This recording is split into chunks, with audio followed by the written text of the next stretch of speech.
All right, welcome back to the channel. Good morning, good morning, good morning. Hope you guys are doing well today. My man Freddie Jimenez in the building. What's going on? It says salute to you, Martin. Great news on that possible Crawford signing with Mayweather. Also, Tank don't need to go to Australia to fight Kambosos. Tank's the bigger star. Yeah, it's just not gonna happen because of the money. Steven Espinoza gave an interview I saw on Fight Hype, man, and he was just like, that ain't gonna happen. like George Kambosos can like Australia, and so did Lou DiBella, man. Those guys ain't taking that fight to Australia. Ain't gonna happen, bro. Ain't gonna happen, bro. He need to take the fight wherever Gervonta Davis gives him the fight, and make that money. Because otherwise, dog, he's not gonna do it, man. And you can't force Gervonta into that fight. It's impossible because he'll just drop the belt. He won't care. He'll drop the belt and will fight without one. And trust me, them sanctioning bodies are going to be like, okay, yeah, we'll do it. And plus, you know, he'll just go ahead and take that Riley Romero fight next. I'm actually looking forward to the Riley Romero fight now. Riley might have been a little bit more competitive, man. If Riley now, what would have happened if Riley had that broken hand against Riley, man? That would have been a little bit different, wouldn't it? Terry Schmoot in the building said, all this to duck Devin Haney. Yeah, man, they all ducking Devin. You know how it is. Nobody wants that smoke with Devin, man. All the 135s ducking Devin. All the 140s ducking Devin. Terence Crawford's ducking Devin. You know what I mean? Lomachenko's ducking Devin. Everybody's ducking Devin. I got it, man. That's what it is, man. 50 bands in the building said Rich Mob here too at the AM Kings. You know how it is. We get it going early. Sometimes I'd be thinking about switching to a PM live stream, but you know, I'm just such a morning person now, man, that it's impossible. I get up like 5:30 every morning. So doing it at evening time, man, I need my evenings to myself, man. JMB said he is the B-side, needs to take the fight, no doubt about it. Tabari Enoch, Devin has no power, I can agree, but he's 23. Let his development continue. His strength is growing. I find it laughable when a champion has to call out top dogs and yet no one answers. Look, man, can I play devil's advocate with that, Tabari? Devil's advocate, which means that I'm just going to take the opposite side of that for the sake of arguing, just so that we can have a good conversation. 23 is a grown man. Okay, he's not 17, bro. He's 23. At 23 years old, you are a grown ass man. All right. If you cannot punch by the age 20, if you cannot punch at 23, dog, Gervonta Davis could punch at 23. Shakur Stevenson can punch, just a little bit older than him, could punch at 23. I don't know about that, man. Honestly, I just don't think he's that. I just don't think he has a lot of power. Sometimes your power never comes, like Paulie Malignaggi. Paulie Malignaggi couldn't punch when he was 18, couldn't punch when he was 23, couldn't punch when he's 33. It's just what it is, man. He just is not, he's just a strong, powerful fighter. And that just may be what Devin Haney is. But that doesn't mean that Devin Haney can't be a great champion. Just because he doesn't have a lot of power. And that's just being real. You're just not going to see, knockout highlight reels with Devin Haney. It's just not going to, more than likely, it's not going to happen. Because if he was that type of hellacious puncher, it would already show itself. He would already be able to hurt these guys. There's plenty of guys. Jaron Ennis is 23, man. Jaron Ennis is right around the same age. Knocking guys out. Shows that type of punching power. Jared Anderson, 23 years old, shows that type of punching power. I just don't think he has it, man. And that's not a knock on him. It's just, I think you can plainly observe it. Now, you said it's laughable when a champion has to call out top dogs. It is. I agree 100% with that. Absolutely is. Only problem is he's calling out other champions. Those are all champions. Everybody's a champion because of all these belts. That's on the WBC. You know what I mean? And on top of it, dude, shouldn't talk shit about Gary Russell Jr., bro. I'm telling you, what goes around comes around. It's called karma. I'm trying to tell you. I was trying to warn you. Look, man, y'all talking mighty bad about Gervonta. You talking mighty bad about Gary Russell Jr. and don't understand that you are pretty much in the same path as Gary Russell Jr., a guy that they are saying that is a very, very good, very, very skilled fighter, somebody that may beat you or beat any of those guys, So guys don't want to fight him. And they don't have to come up with a lot of excuses about why not to. So, you know what I mean? It's kind of tough, man. I'm telling you. With all that Gary Russell Jr. being capped and he's ducking and all that, I told y'all when that stuff started, the Devin Haney is in the same line. He's in the same line of boxing heritage as Gary Russell Jr., a very skilled fighter that is going to be very difficult for guys to beat, no matter who they are. Because Devin Haney is going to be difficult for Tank to beat. That is not some walk in the park for Gervonta Davis. He will lose rounds to Devin Haney. Devin Haney is long. Devin Haney is very, very fast. He has very, very good footwork. He understands the game, but he understands the sport of boxing. He's an excellent, excellent fighter. As a result, and he does not draw, and he doesn't draw. So what are they going to? What's Gary going to do? I mean, what's Gervonta going to do? His camp is going to look at him and say, "Man, I don't even going to get paid that much money to fight you, and you're dangerous. So no, thank you. I'm not going to fight you, and nobody's really going to force me to fight you because everybody's going to come watch my fights without it, right?" Kind of like what Leonard Ellerbe said. When Leonard Ellerbe, it was another interview with Leonard Ellerbe. This is not me hating. This is me repeating what Leonard Ellerbe said. Leonard Ellerbe said, Gervonta Davis, like, look at Devin Haney. Devin Haney's a good kid. He's a good boxer, but he earns a lot of money. The zone pays him a lot of money. How much money do you think he's going to want to fight Gervonta Davis? We're not paying him that money. Is what he said. We're not paying him that much money. So if he's going to want to, he would have to take a pay cut to fight Gervonta Davis because he said, what value are you bringing to the fight? I'm telling you, that's what happens with Gary Russell Jr. Those guys, Gary Russell Jr. is not selling out auditoriums. He's not selling out stadiums, right? So you get somebody and you say, okay, we'll fight Gary Russell Jr. Well, how much money is Gary going to want? Gary's over $1 million a fight, right? And how much extra money is he going to bring in with the risk for beating my guy? And they continually skip over Gary Russell Jr. for that exact reason. So it's just not the people, it's the economics of boxing that hurt him. You know what I mean? And I'm telling you, karma's a mug, man. Karma's a mug, man. Karma is a mug. I'm trying to told you. That's why I try to wish everybody good. You know what I'm saying? If you do me wrong, I'm still trying to be like, hey, man, you did me dirty, but I love you, brother. Hey, man, I hope that you're doing well in life because I don't want that shit swinging back on me, bro. And I'm telling you, he is in that Gary Russell Jr. line of reasoning and in that Gary Russell type of situation. And do not tell me that he's not in that exact situation.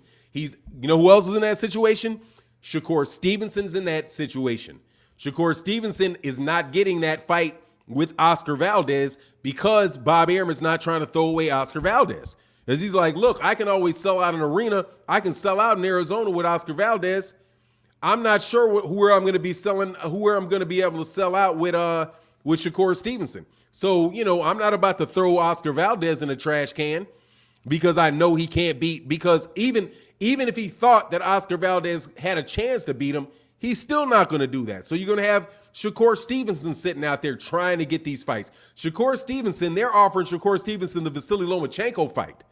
That is a much harder fight than an Oscar Valdez fight. And he said he'll take it if you move down to 130 pounds. If he moves down to 130 pounds, I'll take it. But, dude, you see that hard route that he's taking him? If Devin Haney's going to have to take a harder route, he's probably going to have to move up to 140 pounds and start fighting guys like Ivan Baranachek, fighting guys like Regis Prograis, guys like that. And that's where, that's where that punching power is going to come into question. Like, he's going to have to fight guys like Mikey Garcia. Those are the guys that Devin Haney are going to have to fight to get his name up there. He's probably not going to get a Gervonta Davis fight. Probably not going to get the Kambosos fight. Probably not going to get him. He's going to have to, he's going to have to do exactly what people were saying that Gary Russell needs to do. You got to go up and wait. Like, hey, man, how often are you going to complain about people not fighting you? Going up there to 140, going up there with 147. That's where and I'm telling you, that's where it's headed, man. You can like it or not. And like I said, I'm playing devil's advocate, man. It is laughable that he can't get those fights. You know what I mean? But he ain't it. That this is not unpredictable. And it's not, and it is absolutely positively not unique to him. Look at Jamal Charlo. Look at Demetrius Andrade going through the same thing. Demetrius Andrade cannot get a fight against Gennady Golovkin, can't get a fight against Jamal Charlo, can't get a fight against Canelo Alvarez because of how good a fighter he is. Not that other stuff that the Canelo Alvarez fans say. That who was he beating? No. That ain't what you mean. That's not what it is. What it is that there's not bringing in Demetrius Andrade does not increase the value of that fight enough to justify the risk that Canelo has of losing to Demetrius Andrade. It's because of how good Demetrius Andrade is versus how not unpromotable he has been. And I mean unpromotable as in Demetrius Andrade's made some silly decisions, but he's a southpaw. He's a slick black southpaw fighter. And those type of fighters get avoided. Same thing, Devin is a slick, he's orthodox, but he's a very slick, very well-schooled fighter, and those type of fighters typically get avoided throughout boxing history, not just today, but throughout boxing history, which is why I say you needed to be careful when you threw all them rocks at Gary Russell Jr., because them rocks, pow, will swing right back around and hit you in the head, man. Telling you, y'all, I mean, I'm trying to tell you, better believe in that karma, homie. Anyway, Mo the Man in the building. What's going on? Andrew Gray in the building. Make sure y'all hit that like button, man. We having a good conversation today. We got 327 people in the building. We only got 87 likes, man. Come on, man. Let's get them likes over 100. Mo the Man said Tank doesn't want the belts because of the mandatory that may come with them. Oh, no, he doesn't want them because of the money. He doesn't want to give those guys 10%. I don't know how much they get, 5% of his purse. He doesn't want to pay that. Like that. What does it cost him? Like $150,000? Like, man, who knows how much money it costs Gervonta Davis if it is if he's giving up 3%. That could add up to 12% of his purse. You know, if he's making $5 million, if he makes $5 million in a fight, you know, 10% of $5 million. What's 10% of $5 million? $500,000. You add another, you know what? So it's like $700,000. He'd have to come out $700,000 off the top of his $5 million. Well, that's a lot of money to be paid. That's what he said. That's a lot of money to be paying for those belts. And that's why Floyd Mayweather Jr. never wanted to be undisputed. He's like, man, I'm not paying all that money for them belts. Not worth it. You guys aren't bringing enough value to the equation. Andrew Gray in the building. What's going on, man? 3 to get him. So what's going on? Said they still trying to say Tank ain't a star at 135. Hey, man, that's the money man, bro. That's the money man. Tank's the money man. Tank is the money man, without a doubt, bro. No doubt about it. DeHaven Alexander in the building. What's going on, man? Said everything you need. Good morning, my brother. What's happening with you, man? Dwayne Kane in the building. Matthew Harper. What's happening? Let's crush it. What's good? 50 bands. What's going on, man? He says meant to say top of the AM Kings. That's what's up. Let me slide down, man, a little bit. I think I said what's going on with everybody. I'm gonna try to stay towards the bottom. John said, do you watch the UFC? A little bit, just every once in a while, man. I'm not big on the UFC. Every time those guys get on the ground and they start grounding and pounding, I'm not really big on that. All the chokeholds and all that seems a little barbaric to me, man. Dwayne Kane Sr. said Devin is the new Winky Wright, no power, Mr. Pillow Hands. Also avoided, but it's tough on him, bro. Devin scared of Tank? Nah, he ain't scared of Tank. He wants that fight, man. He's not scared of it. What's going on, Mike Biggs Boxing in the building? What's happening, man? Khalik said Mr. Leonard Ellerby doesn't want Tank to take a pay cut for any of those guys. Well, look, yeah, well, he's not going to. Exactly. He's not going to take a pay cut. And he shouldn't have to. Gervonta Davis should not have to take a. Howard Ellis, what's going on, man? But I'm going to read yours right after this. And no, he shouldn't have to take a pay cut. That would be unfair. Why would he have to take a pay? Like, yeah, I'm going to fight Devin Haney for $150,000 less than I fight Isaac Cruz for. Hey, yeah, I mean, nobody's going to fly with that, man. You know what I'm saying?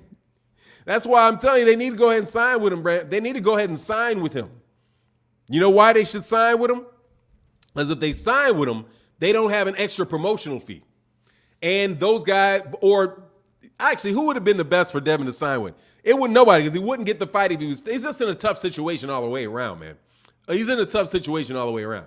Howard Ellis says, salute, Fanon, salute. Aside from Tank, what other top 130-pounder has dealt with adversity in the ring or been behind on the scorecards and have found a way to win? Just curious if I'm overlooking anyone. Lomachenko.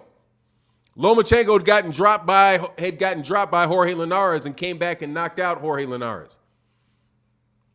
Vasily Lomachenko was. And I think also Lomachenko was having a hard time in another. What other fight was that they did? Lomachenko got off the deck to beat Jorge Linares. And I think I had him down on the scorecards at a point in that fight too. So Vasily Lomachenko showed that he could. He almost got he almost got Teofimo Lopez out of there too. I'm telling you, man, do not lunch on that Lomachenko dude, man. I'm telling you. Like they've already all of the fanboys and all that have already dropped him. So it's a good time to buy on him, man. Look, we got 400 people in the building. Let's get the likes over 200, man. We only got 128 likes, man. Hit them likes, man. Yeah, but that's what I think. I mean, and also as far as injury, man, my understanding is Devin Haney hurt his hand. You know, and now I'm going to tell you what I did not see. They say he hurt his hand, and I don't doubt that he did, but I don't know how badly he was hurt because he never stopped throwing punches, bro. He was throwing hard with both of those. He was throwing hard with both hands, man. Both hands. What's going on, Nardo? Checking in. What's good with you, brother? The Riz podcast. Tank has no reason to take a pay cut. Nope. No, he does not, dog. Julian Ledesma said Oscar Valdez Burchelt was the fight of the year. I still didn't get a chance to see it, man. I still didn't get a chance to see that, man. I saw the knockout, though, and what in the world was Burchelt doing, man?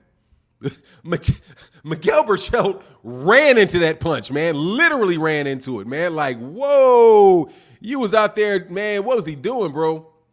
Hey, said Fahim Sator said, F them belts, man. Hey, what you think about your boy Terence, man? Terence got a little bold yesterday, didn't he? Got a little bold. Jeffrey Brooks in the building. Your thoughts on Buzz looking for that big fish in the ocean? Can't call nobody out better than that? You're right. You're right. Absolutely. You are 100% right, Jeffrey Brooks. You cannot call out anybody more so than Terence Crawford called out Errol Spence Jr. yesterday. You are 100% right. And that's all I've been saying. If you acting wishy-washy, bro, I'm going to say you acting wishy-washy. He didn't act nothing wishy-washy about that. He put that on tape. He called him a hoe and everything. I was like, look at you going on Nebraska on him, man. Look at him, dog. That's straight Midwest there when you call somebody a hoe ass. Like, where your hoe ass at? Yeah, man. I'm telling you, I like that, bro. Errol need a tune-up fight, though. I'm going to tell you that, though. Errol need a tune-up fight before that fight, though. So we don't have no problems. He need a tune-up fight before that fight. Not fresh off the deck. That's my personal opinion. That's my personal opinion. Say, hey, Fanon, the dude was in the building and they say that ish then F Bud. Hey, man, but it is what it is. He's on tape, man. He's on tape. He said it. I got to give a man credit, man. Come on, dog. I'm not going to actually be a Terence Crawford hater now, Fahim.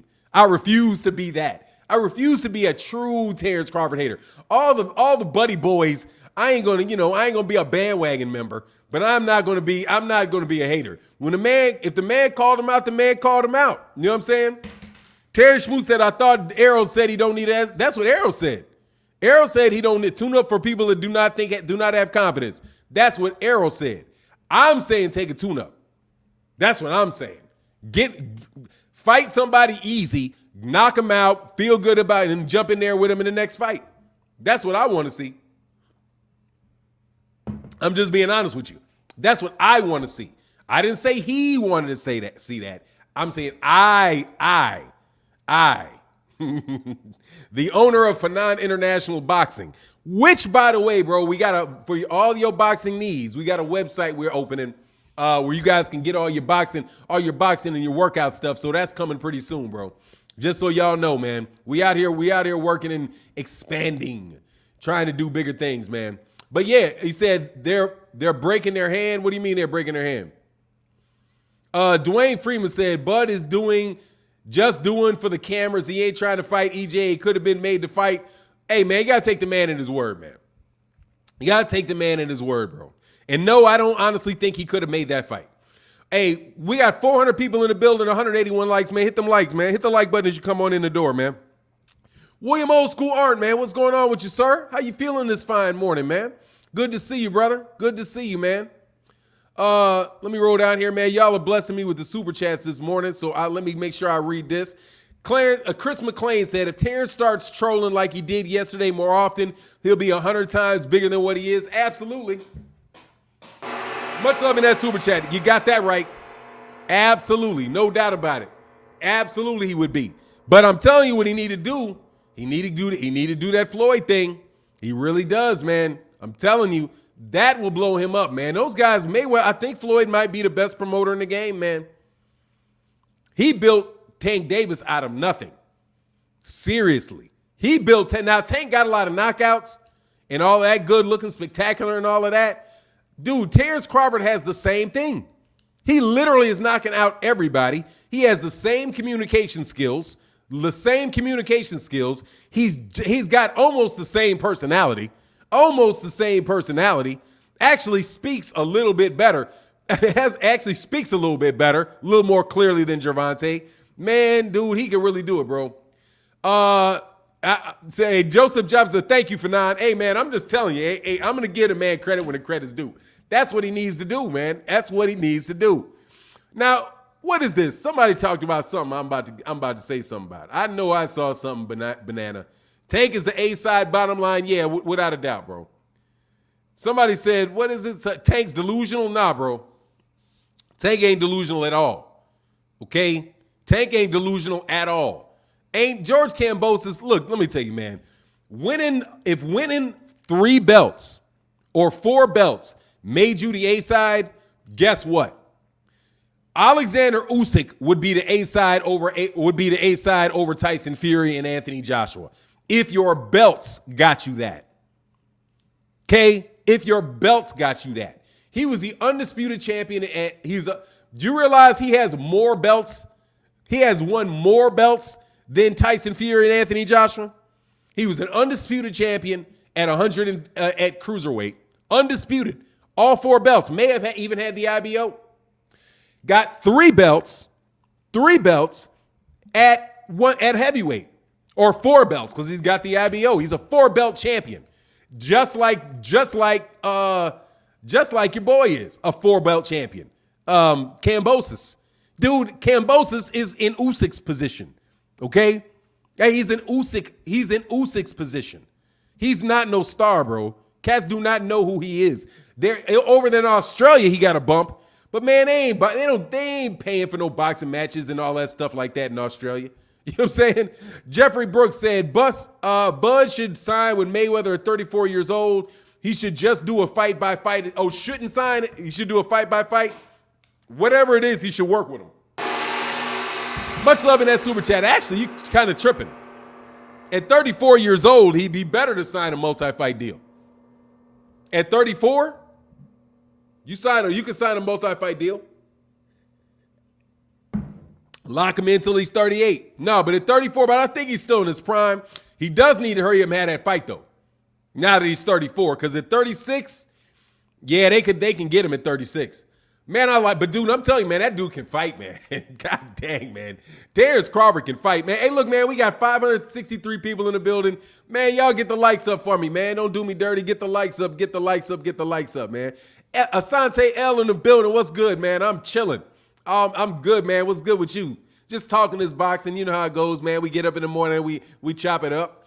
My man William Old School Art said, Fanon, what do you think about the WBA ordering Tank Kambosos? Makes no sense with Tank having a broken hand. Did they actually order it? Did they actually order it? I think that I made a video about a week ago saying that most likely that would be the fight that gets ordered, right? That Tank would be that because of Riley Romero rolling out. But I don't know that they've actually ordered that or not. Because let me look at, like, for sure, if they had officially ordered it, it would be right here. And maybe I haven't seen it. But let me look at Michael. Let me look at this dude. Hold on one second. Michael Benson is like clockwork with crap like this, bro. Jake Paul, Tyson Fury, Terence Crawford, Tyson Fury. All right, let me go over here. Let me do something here. Let me check this. I got all the sources that will put that stuff out there quickly, bro. Arteman, he's no. Nah, man, that ain't been ordered yet, bro. That's not been ordered yet, bro. It probably will be. But what do I think about it? I think that Gervonta they would have to. I don't know what they're gonna do. Gervonta Davis would drop that belt before he went to Australia. I know that. I think he'll drop the belt before he goes to Australia. But yeah, I saw the video on that, man. I didn't get a chance to watch it, but I don't know, man. I think there may be a question mark in that title. I don't know, man. You got to read. See, the thing is, man, with YouTube titles, you got to read them carefully, bro, because you really do have to make it attractive for people to even watch the video. Otherwise, that algorithm will bury your video, bro. Trust me. Your videos will get buried if you don't title them in a way that gets people's attention. And I think that may just be the attention getter, and maybe in the conversation, you'll actually see what's going on, man. So a lot of times, people don't watch the whole video. Make sure you watch the video. You know what I mean? But nah, bro, I doubt very much that they have not ordered that fight, bro. Not yet. But I do think they have not ordered that fight yet.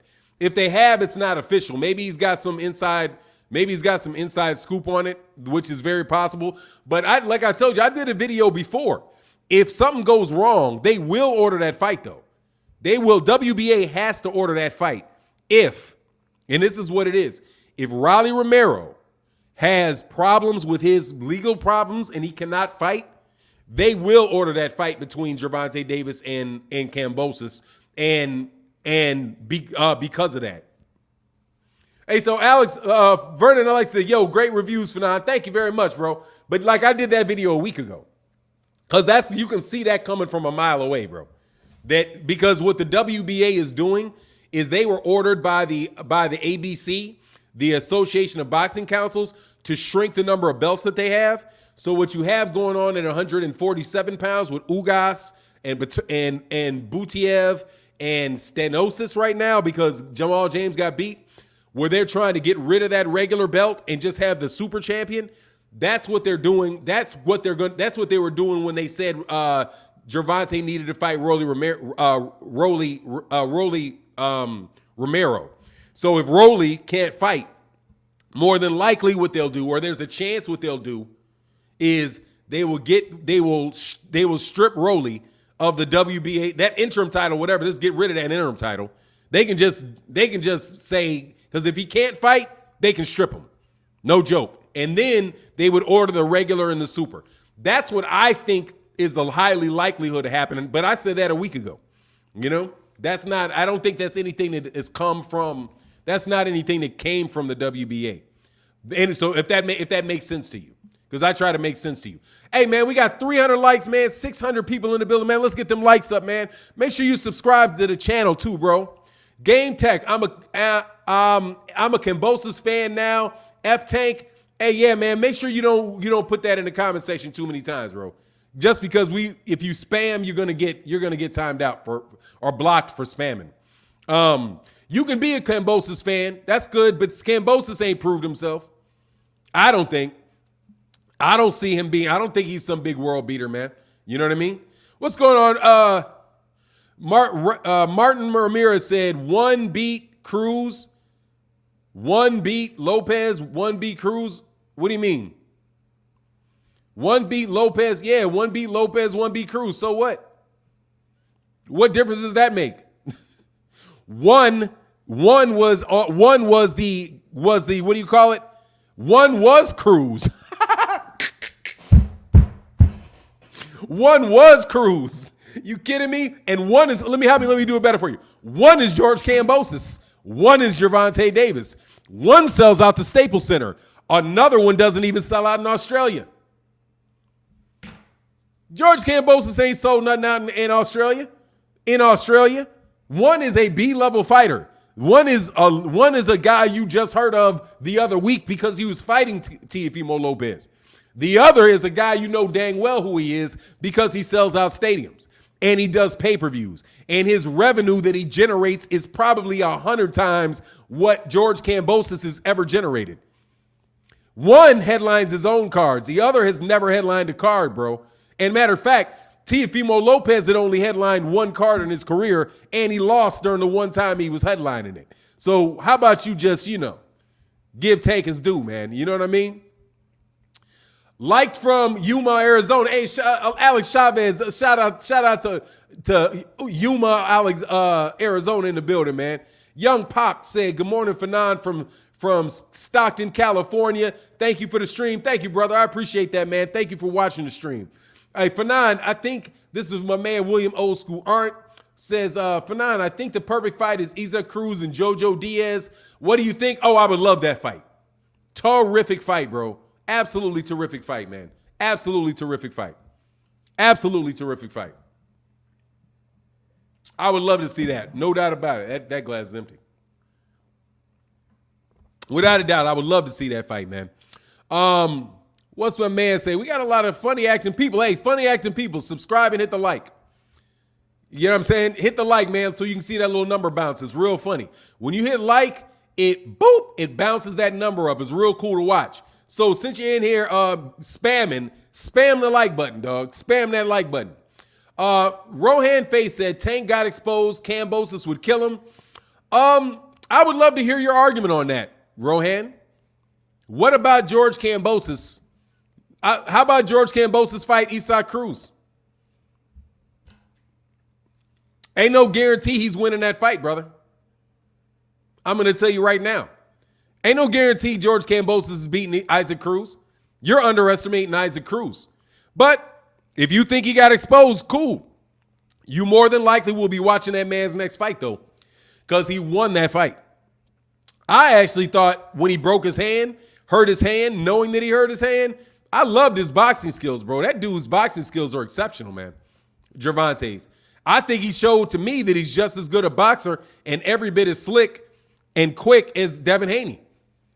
And I didn't know that because I hadn't seen him fight like that in several fights. I saw him just coming behind and blocking punches. I didn't see him spinning out guys and fighting on the back foot and doing all of that. He really did. He showed that he's got a diverse skill set, man.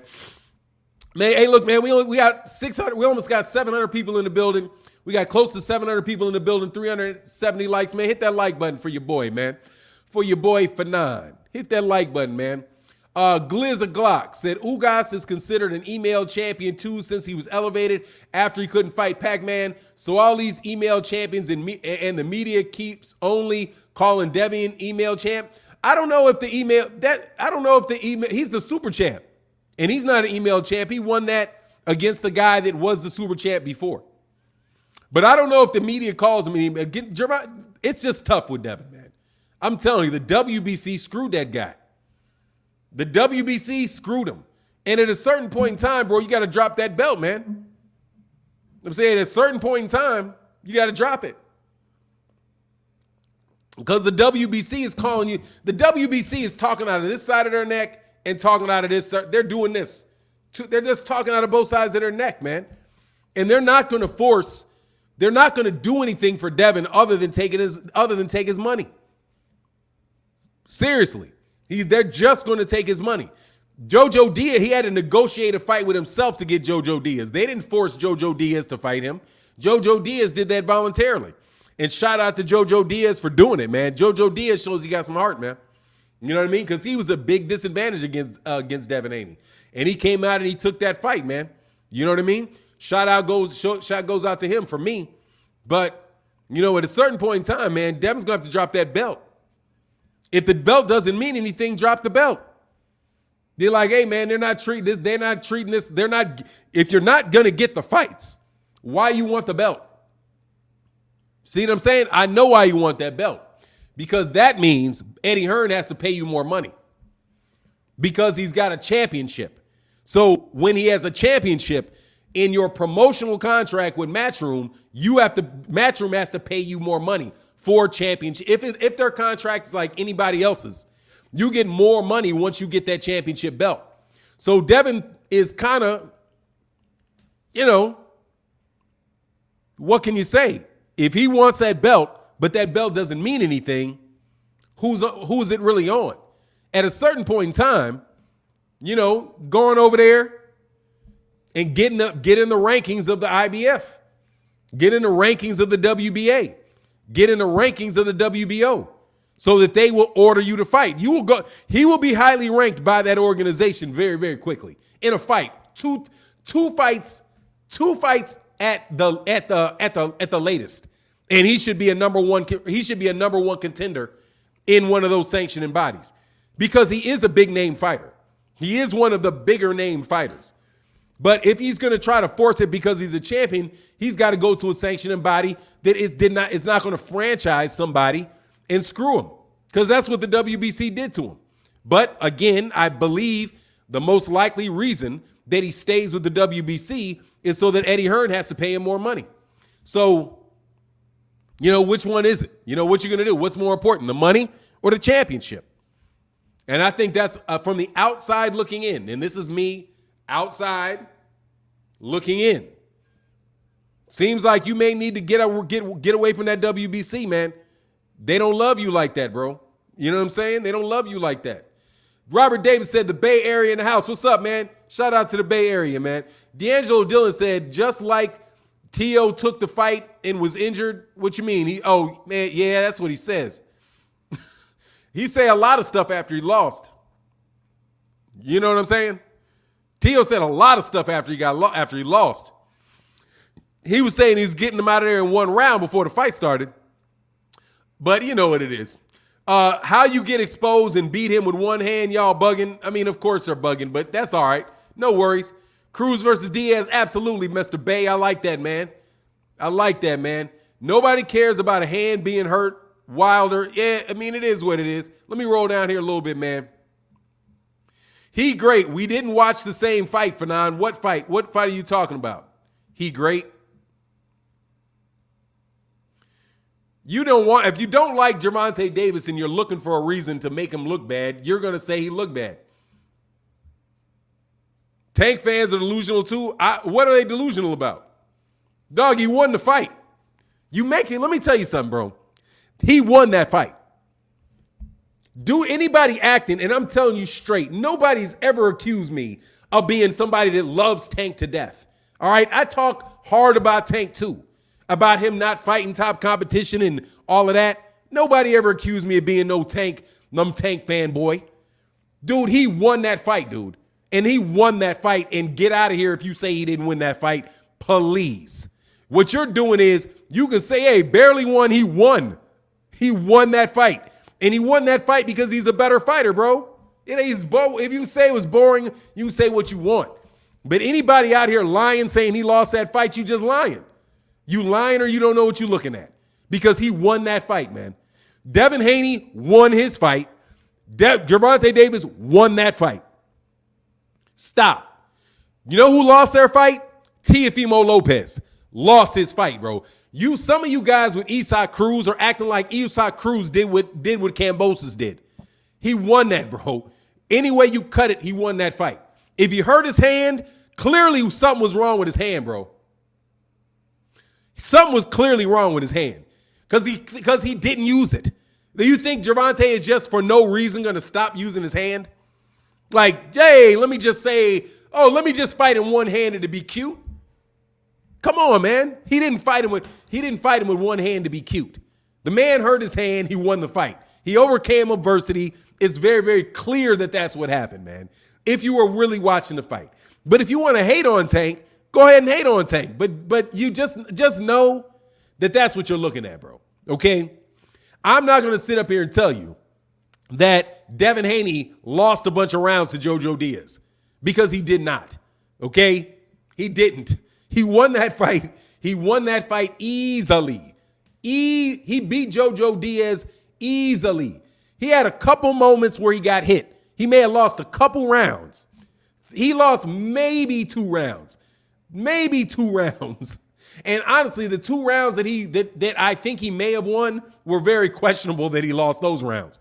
But because he just did what he wanted to do when he wanted to do it with Jojo Diaz. And that's just the truth, bro. Don't take from these guys something that they earned, man. You know what I mean?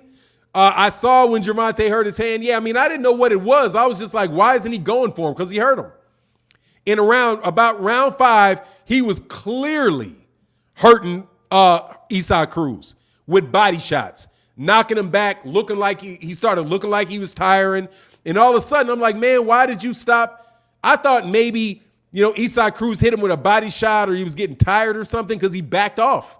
And that's what it was. He backed off because he was going to do it. Seriously, it's my belief, and this is just my belief. No, he got hurt. Joe Schmo, he got hurt. He got hurt in that 5th round with a body shot, and he started because when Gervonta started coming forward and started landing body shots on him, Isaac Cruz started backing up, and he looked like he definitely was feeling that punishment, bro. He got hurt with body shots. Or let me put it this way. He was feeling them body shots something nasty because he started catching a feel for him. But you know what I mean? Yeah, exactly. Definitely stopped pressing Tank during that point in time when Tank started sitting down on those shots. Dog, I'm telling you, I'm not going to say Isaac Cruz is going to get knocked out because I don't know. You know what I mean? Because that's not how the fight panned out. But dude, I'm just telling you what I saw in the fight, and you guys can say what you want to say. Isaac Cruz was never in danger of winning that fight at all. Isaac Cruz was following behind Gervonta when he could get behind a guard like this, just like and it's ironic, bro. Yeah, he's way more skilled than Cruz, bro. He's way more Cruz. He's just a different level than Cruz, bro. And he did what he wanted as far as defensively. He was making a miss, throw all kind of wide punches. You know what I mean? Come on, man. Most of the body shots that you guys are talking about were to the hips. Didn't get it. And honestly, man, they gave Isaac Cruz a lot of leeway in that fight, man. A lot of leeway because most of those body shots were on the hip. He was hitting them on the hip, down there. Man, come on, man. He never really tried to win the fight. To me, he looked like he never sold out to try to win the fight because he stayed pent so tight. And Gervonta was scoring to the body, and he won the fight. This is what it is, bro. That's what it looked like to me anyway. Hey, man, we got 800 people in the building, man. We only got 451 likes, man. Do your boy a favor, man. Hit them like buttons, man. Hit that like button for me, man. Get them fights over 500, man. MMA Boxing Mania said Tank is overrated. Maybe, but I don't think so. He's not in the top 10 pound for pound. By ESPN, Tank is underrated. Tank is not in the top 10 pound for pound with Ring, nor is he in the top 10 pound for pound with ESPN. Neither one of the major organizations that rank the fighters, the major media publications that rank fighters in respect to Ring and respect to ESPN and everybody that votes, it's their opinion. I can disagree with them, but much respect to you guys. They do not put him in the top 10. They don't. You know who was overrated? Teofimo Lopez. Teofimo Lopez off one fight that he squeaked by, in my opinion, got ranked very, very high in that pound for pound list. My man Dallas in the building. Much love. Dallas Rocumore said, much love in that super chat, bro. Said, Tank will be undisputed. That uppercut is special. He won 9 out of 12 rounds. He found a way to beat a guy that was tough and shorter than him. Yeah, loved it. But he will never be undisputed. He doesn't want that. He'll never be undisputed because he's blowing off the belts. No doubt about it, bro. He's blowing off them belts, Dallas. He doesn't even want the belts. You know what I'm saying? If you don't want the belts, hey, man, nobody can trap you. I'm telling you, man, that boy is in a very unique situation. He is in Dallas. He is in a unique position because of, number one, the fact that he's such a big draw and really won. He's not an ESPN draw. He's not the media is telling you how good he is draw. He's a legitimate, everybody shows up to his fights. Legitimately, everybody shows up to his fights. It ain't about what the media says. It's about what they actually do, getting people's butts in seats. And he's making so much money that he does not need those belts. Doesn't need the belts. So if he doesn't need, then here's the thing. If you don't have any belts, do not care about the belts, they can't force you to fight anybody. Very unique position, man, that guy is in, man. Very unique position. He really does get to pick and choose who he fights because there's no mandatories for him. And you can say he's ducking, but really it's the champions who will be calling him out. A champion of an organization that he don't want to pay any money to. It's really funny, man. No doubt about it. Very funny. But I do still want to see him fight those guys. You know what I mean? Taryn Walker said Tank will stop Haney. I don't know, man. I think it'd be very difficult to stop Haney, man. I think it's a good fight. I don't see him stopping him, though. At all, bro. Rohan said, how about Crawford Spence, who you got? I got Errol Spence in that fight. But a very close fight. And I want to see Errol, and honestly, I want to see Errol get back and have a tune-up after that eye injury. I really do, man. Want to see him get an easy win in. Even though he made real easy work of Danny Garcia. Like, shockingly easy work of Danny Garcia. Loma Comey, I got Loma. Terry Proctor said Washington, D.C. Shout out to Washington, D.C., man. Shout out to the DMV. Caden in the building. What's good? Said I'm late, but what's good for 9? How do you see the Lomo fight? And if he win, who do you want to see him fight next? I see him beating Richard Comey. I see him stopping Richard Comey. I'm gonna predict knockouts. I'm into predicting knockouts these days. I see him stopping Richard Comey. I see Richard Comey getting stopped. And after that, I want to see him fight George Kambosos. I would love to see him fight George Kambosos. I would love to see Lomachenko get a shot at those belts. I would love to see it. Absolutely love to see it. And I think he's the other guy that the WBO, if he gets that, because he's the number 1 ranked guy by the WBO, I think that there's a very good chance that they order that fight. And I think that that's the most likely fight. The most likely fight for George Kambosos is Vasily Lomachenko. That's what I like to see. Hey, Marvelous Mars said, Fanon, you see Chris Manning's ranking of 135? That fool had Ryan Garcia and Loma ahead of Tank. I don't mind the Loma. I don't mind him having Lomachenko ahead of Tank. I don't mind that because that's not stupid. Ryan Garcia, though, is flat out stupid. And it's just he's trolling. You can't even take that serious. You're just a troll. You know what I'm saying? Like, he's a troll. That's what he's a troll. An absolute troll. I'm telling you, he is Steve Kim before Steve Kim got exposed. Because Steve Kim now is he's just out there now as the racist he's always been. You know what I mean? Or I don't know, we're going to call him a racist. I have certain principles around that word, but him, I might violate those principles and call him that because he is so obviously biased against black people. Steve Kim is ridiculously biased against black people. Chris Mannix just loves, is what do you call it? He's a company man, an obnoxious, what's that man's name? He's on Fox News, Tucker Carlson. He's like Tucker Carlson. He's like the Tucker Carlson of boxing. Stupid and arrogant. Stupid and arrogant, man. Gummy say, don't make excuses for him now. Whatever, man. I don't know what you're talking about, bro. But thanks for your comment, man. Ron Miller said, Devin can become undisputed. Tank will still be the A side. Absolutely. Man, that fight ain't happening. Not going to happen, bro. Let me roll down to the end of these, into the comment section. But look, man, we got 840 people in the building, man. 529 likes, man. Hit that like button. Hit the like button for your boy, man. And subscribe to the channel, man. We got good videos that come out every day, several times a day. Support the channel, man. Les Crush TV says, Haney going to be dreaming if he fight Tank left uppercut jaw. I don't know, man. I think that's a more even fight than people say. Because Devin Haney is a very, very good fighter, bro. Cali boxing fans, salute my brother. Gate discussions. Thank you. Thanks, Michael Bernard. That's what we try to do, man. We non-biased around here, man. Just to let you know, bro. Brooke, we're very non-biased. This is the non-biased channel. Do not believe those other clowns that say they're unbiased, especially if they're running around making videos hating on other people. They are biased. But you know what they do? They pander. I do not pander to one crowd or the other.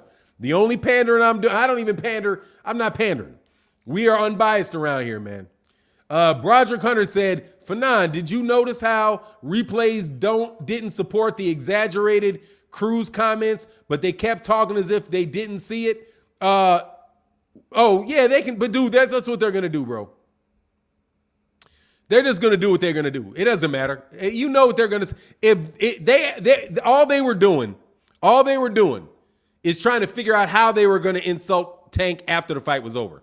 If he had knocked out Isaac Cruz, then Isaac Cruz would have been a bum. If Isaac Cruz goes the distance, Gervonta Davis got exposed. It was going to be one or the other. You know that. You know that coming in, bro. You know that coming in. Hey, look, man, we got 840 people in the building, only 566 likes, man. Hit that like button for me, man, when you guys are on the way in, man. My man Chris Dubudji. All right, man, I forgot how to pronounce your name. You gave me the phonics on your name before, Chris, and I forgot it, man. You got to do it again. Chris Mannix is really a dude putting his biased opinion out. Exactly. The extraordinarily biased dude. Because he's unfairly prejudiced against PBC fighters. I'm unfairly prejudiced against them. Mike, what's his name? What's that guy's name, man? Kevin Ioli. He is biased. He is unfairly prejudiced against the PBC. A guy that is saying that an organization, he has been saying that organization has been going out of business for years, man. 4 years. You know, that's what the word bias means. It means unfairly prejudiced.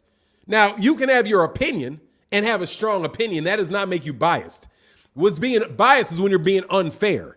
And you're being unfair when you're being illogical. If you really have something, if it's logical and you can understand where the guy's coming from and he knows, then you know it's not. But to have Tank underneath Ryan Garcia, and then when Chris Mannix was talking about, he even gets the facts wrong on Gervonta Davis. He said Gervonta Davis has only won one title. That's not true, Chris. It's not true. He has not just won one title. He won 2 titles. He won the IBF at 130 pounds. He was stripped of the IBF at 130 because he lost his belt on the scale. And then he won the WBA super title at 130. He won it. And everybody, no, he didn't. That belt belonged to Corrales. What's the guy's name? Corrales? I can't remember what his first name was. But I do believe his name was Corrales. Or Machado. No, it's Alberto Machado. Alberto Machado is really first of all, Alberto Machado did not win the super title because Corrales lost it when they lost the super championship when he lost the belt on the scale when he fought Machado. And then Gervonta Davis fought for the vacant super title and he won the vacant super title. You know what I mean? So he's just he doesn't even have his facts straight about that. You know what I mean? Let me roll down here, man. Get closer to the end of the chat, man. Make sure y'all hit that like button, man, for the conversation. Appreciate it. Man, we got 600 likes, man. See if y'all can get them like button up, man. King Low said, 800 people in here. I remember when it was barely 3 digits. Oh, you talking about today or some years ago, Ken Los? I don't, you know what, dude? I can honestly say I've never had live streams since I did live streams that were consistently less than 200 people. I've never had single digit live streams. I don't think, because I had 10,000 subscribers before I ever did a live stream. I waited a long time before I did live streams. So I don't know. I don't think I've ever had less than that. You know what I mean? But when I came back after I was sick for a month, numbers were kind of low when I first came back. But anyway, it is what it is, man. It's hot topics, man. Them numbers will be what they are. We don't care. We have good conversations around this place, man. I was going to rhyme. Damn. Please, no casuals. I like that. Said, hey, I'm shocked Chris Mannix still has a job. Fanon, you do a better job than him. Mannix says stuff and says the opposite thing 2 seconds later. Yeah, you know what Chris Mannix's biggest problem is? Chris Mannix will not admit what he does not know. And does not give, he wants to outshine the boxer. Sergio Mora knows more about boxing than you do, friend. But they also script it to be controversial, and they want those type of, I think to a certain extent they want him to do that. They want him to do that because they'll say, you take this side, I'll take that side, and then we'll have a debate. They kind of what do you call it? They set up those debates, man. That's what I think, man. Mannix is the man. You're tripping. Mannix is an idiot. And honestly, he's trying to be an idiot. Don't believe him, bro.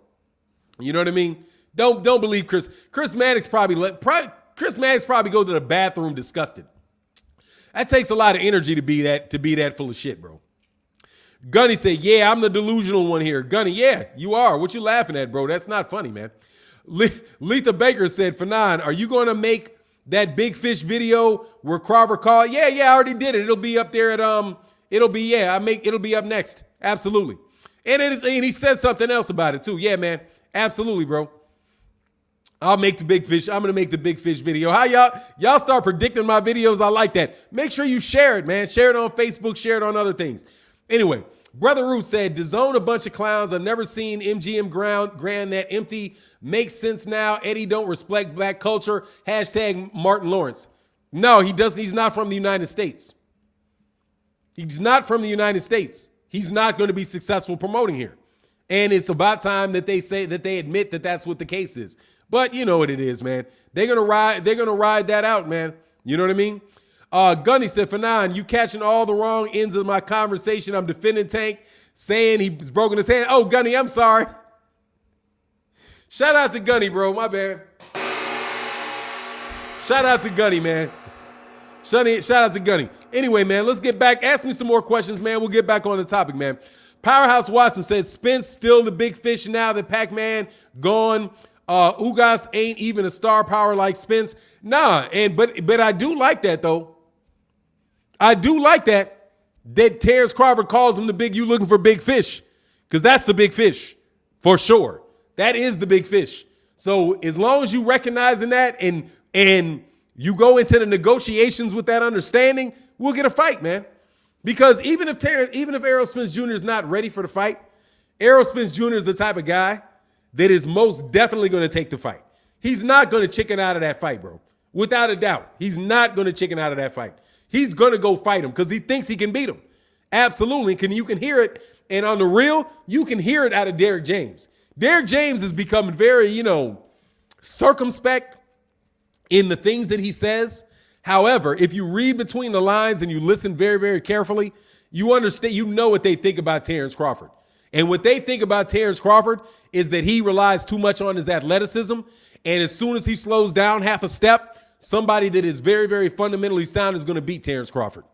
And that is the risk that Terence Crawford has. Also, I personally believe that Errol Spence Jr. has a style to beat him because Errol does not you're not going to figure that out. You're not going to figure out how to beat Errol. You're going to have to beat him, man. Similar to, you know what it is? Kind of like that Isaac Cruz fight with Gervonta Tank Davis, where Isaac Cruz really didn't give him anything, bro. Really didn't give him anything at all. Like, didn't give him anything. And it was very hard to figure out how are you going to catch him with something how are you going to catch Errol Spence Jr. with one shot that's going to hurt him without you opening up and allowing yourself to be hit with the stuff that he's throwing. You see what I'm saying? And Errol Spence Jr. has a very, very good chin, man. Very, very, very good chin. Do a podcast with Showbiz? Yeah, sure, man. Tell Showbiz to call me. I would like Showbiz can come to the channel anytime. I wouldn't mind it at all, man. Good channel. Showbiz is I've not watched Showbiz Entertainment in a very long time because he talks about me. So, once you start talking about me, I'm not going to pay attention to you. But, it's all day, man. I'm really trying to do kind of stuff by myself. But anyway, that's really the thing with Errol Spence Jr. And what I think they believe about Terence. Terence Crawford is beating guys that are fundamentally flawed fighters. More fundamentally flawed than Errol Spence. Aside from all that other stuff, Errol Spence Jr. does not make a lot of mistakes. You can call him very, very basic. Now, No, that's not even fair, man. I'm not going to debate that guy. He's not serious. No, never. And it never. You debate people that are serious, bro. Much love in the super chat, bro. George Ma said, what's up, my brother? Hey, but I appreciate, don't mention his name anymore in my chat, though. Seriously. And there's no disrespect to guys. I'm not going to debate anybody that's not serious. That's not a serious person. You know what I mean? Like, he's not serious. What's up, my brother? I hear Bud signing with Floyd. Is that true? Dude, what the video said was, you got to listen to what was said, is that Floyd Mayweather and them want to sign him and that he will be a star if he signs with them. So I don't know if he's going to sign with them or not. My understanding is, though, that they're pushing to try to get him and that they believe that they can make a star out of him because they can do for him what they've done for Gervonta Tank Davis. That's the message of it. Make sure you listen to what was actually said in it, which is why you got to listen to videos. Don't do what these guys do is read titles and jump to conclusions and start talking. You know what I mean? You got to listen to the videos, man. Yeah, man. I mean, he's not a very serious person. So, this is like, you know what I mean? No, dog, not clickbait, bro. Rick Jones, not clickbait. You guys don't understand what clickbait is. Nah. Blue Blood is not clickbait.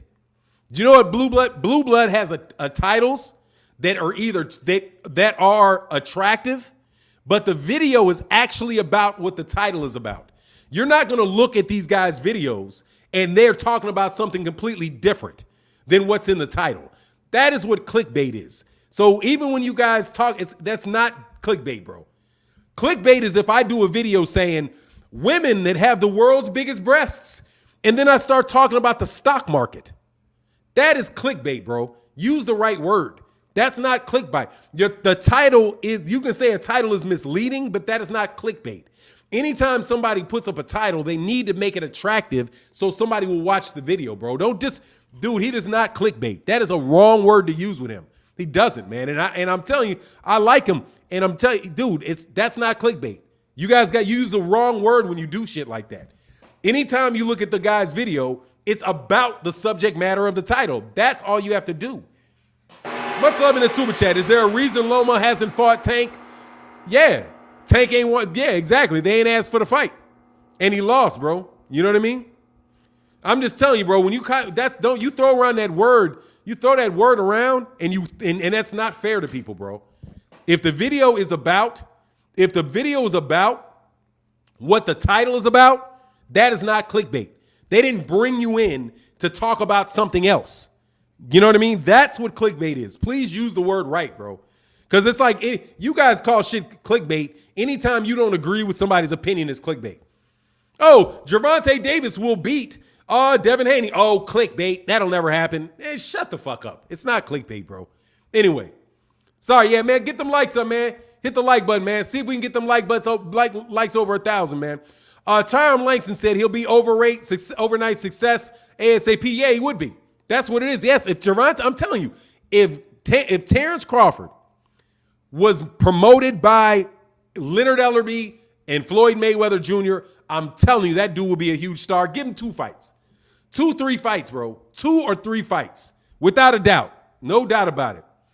Yeah, it's not clickbait. You can be wrong. Being wrong does not make you clickbait. Okay?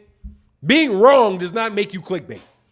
That is not what that is, bro. Clickbait is when you're saying something that is the title is one thing and the video is something else. Okay? That is not what that is, bro. Wrong word used incorrectly. Zach, hey, I appreciate that. Absolutely. Man, that's unfair, bro. Seriously. Very, very unfair. Anyway, and I mean, I'll defend him on that. That's not true. He doesn't do that. It doesn't. Now, you can disagree, right? Not saying that I do.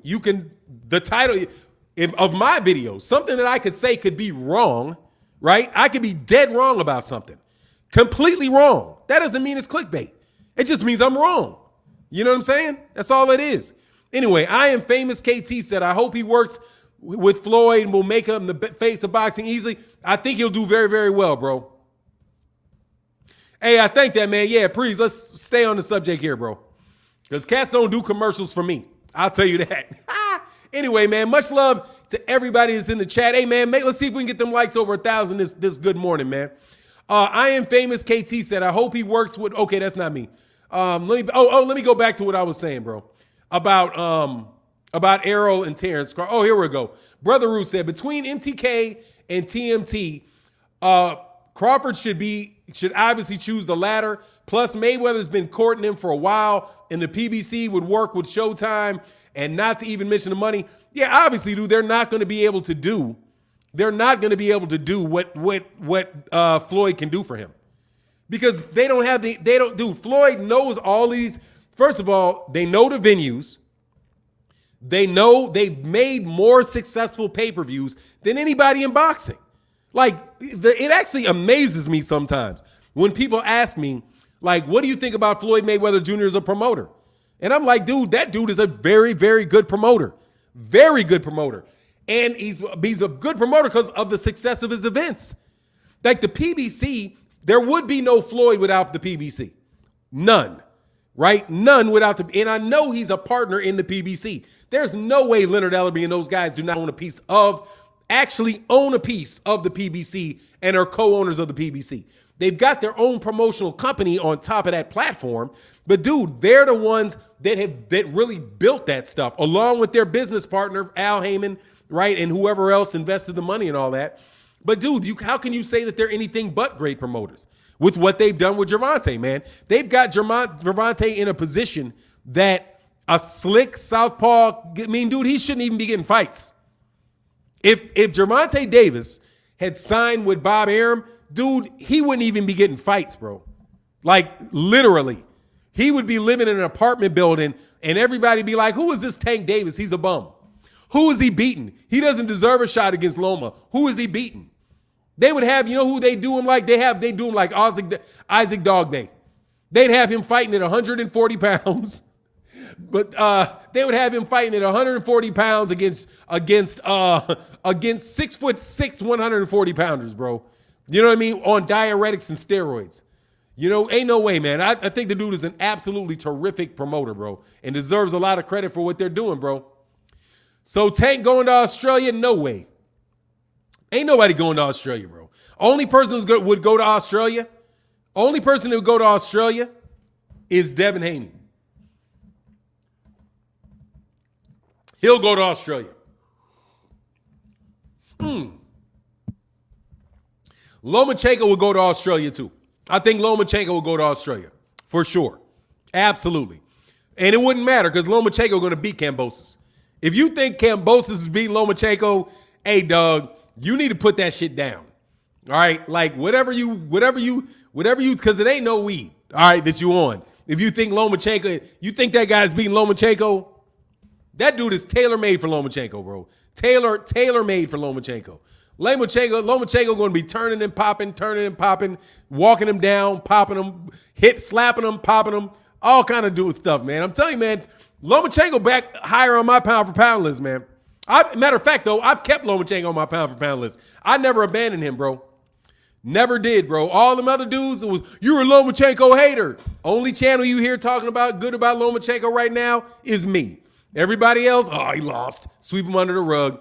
All Rifles Boxing Incorporated, I say, agree with Loma winning by TKO and then fighting Kambosos in Australia, and that will do numbers, winning that by KO. Absolutely, dude. That's what I want to see.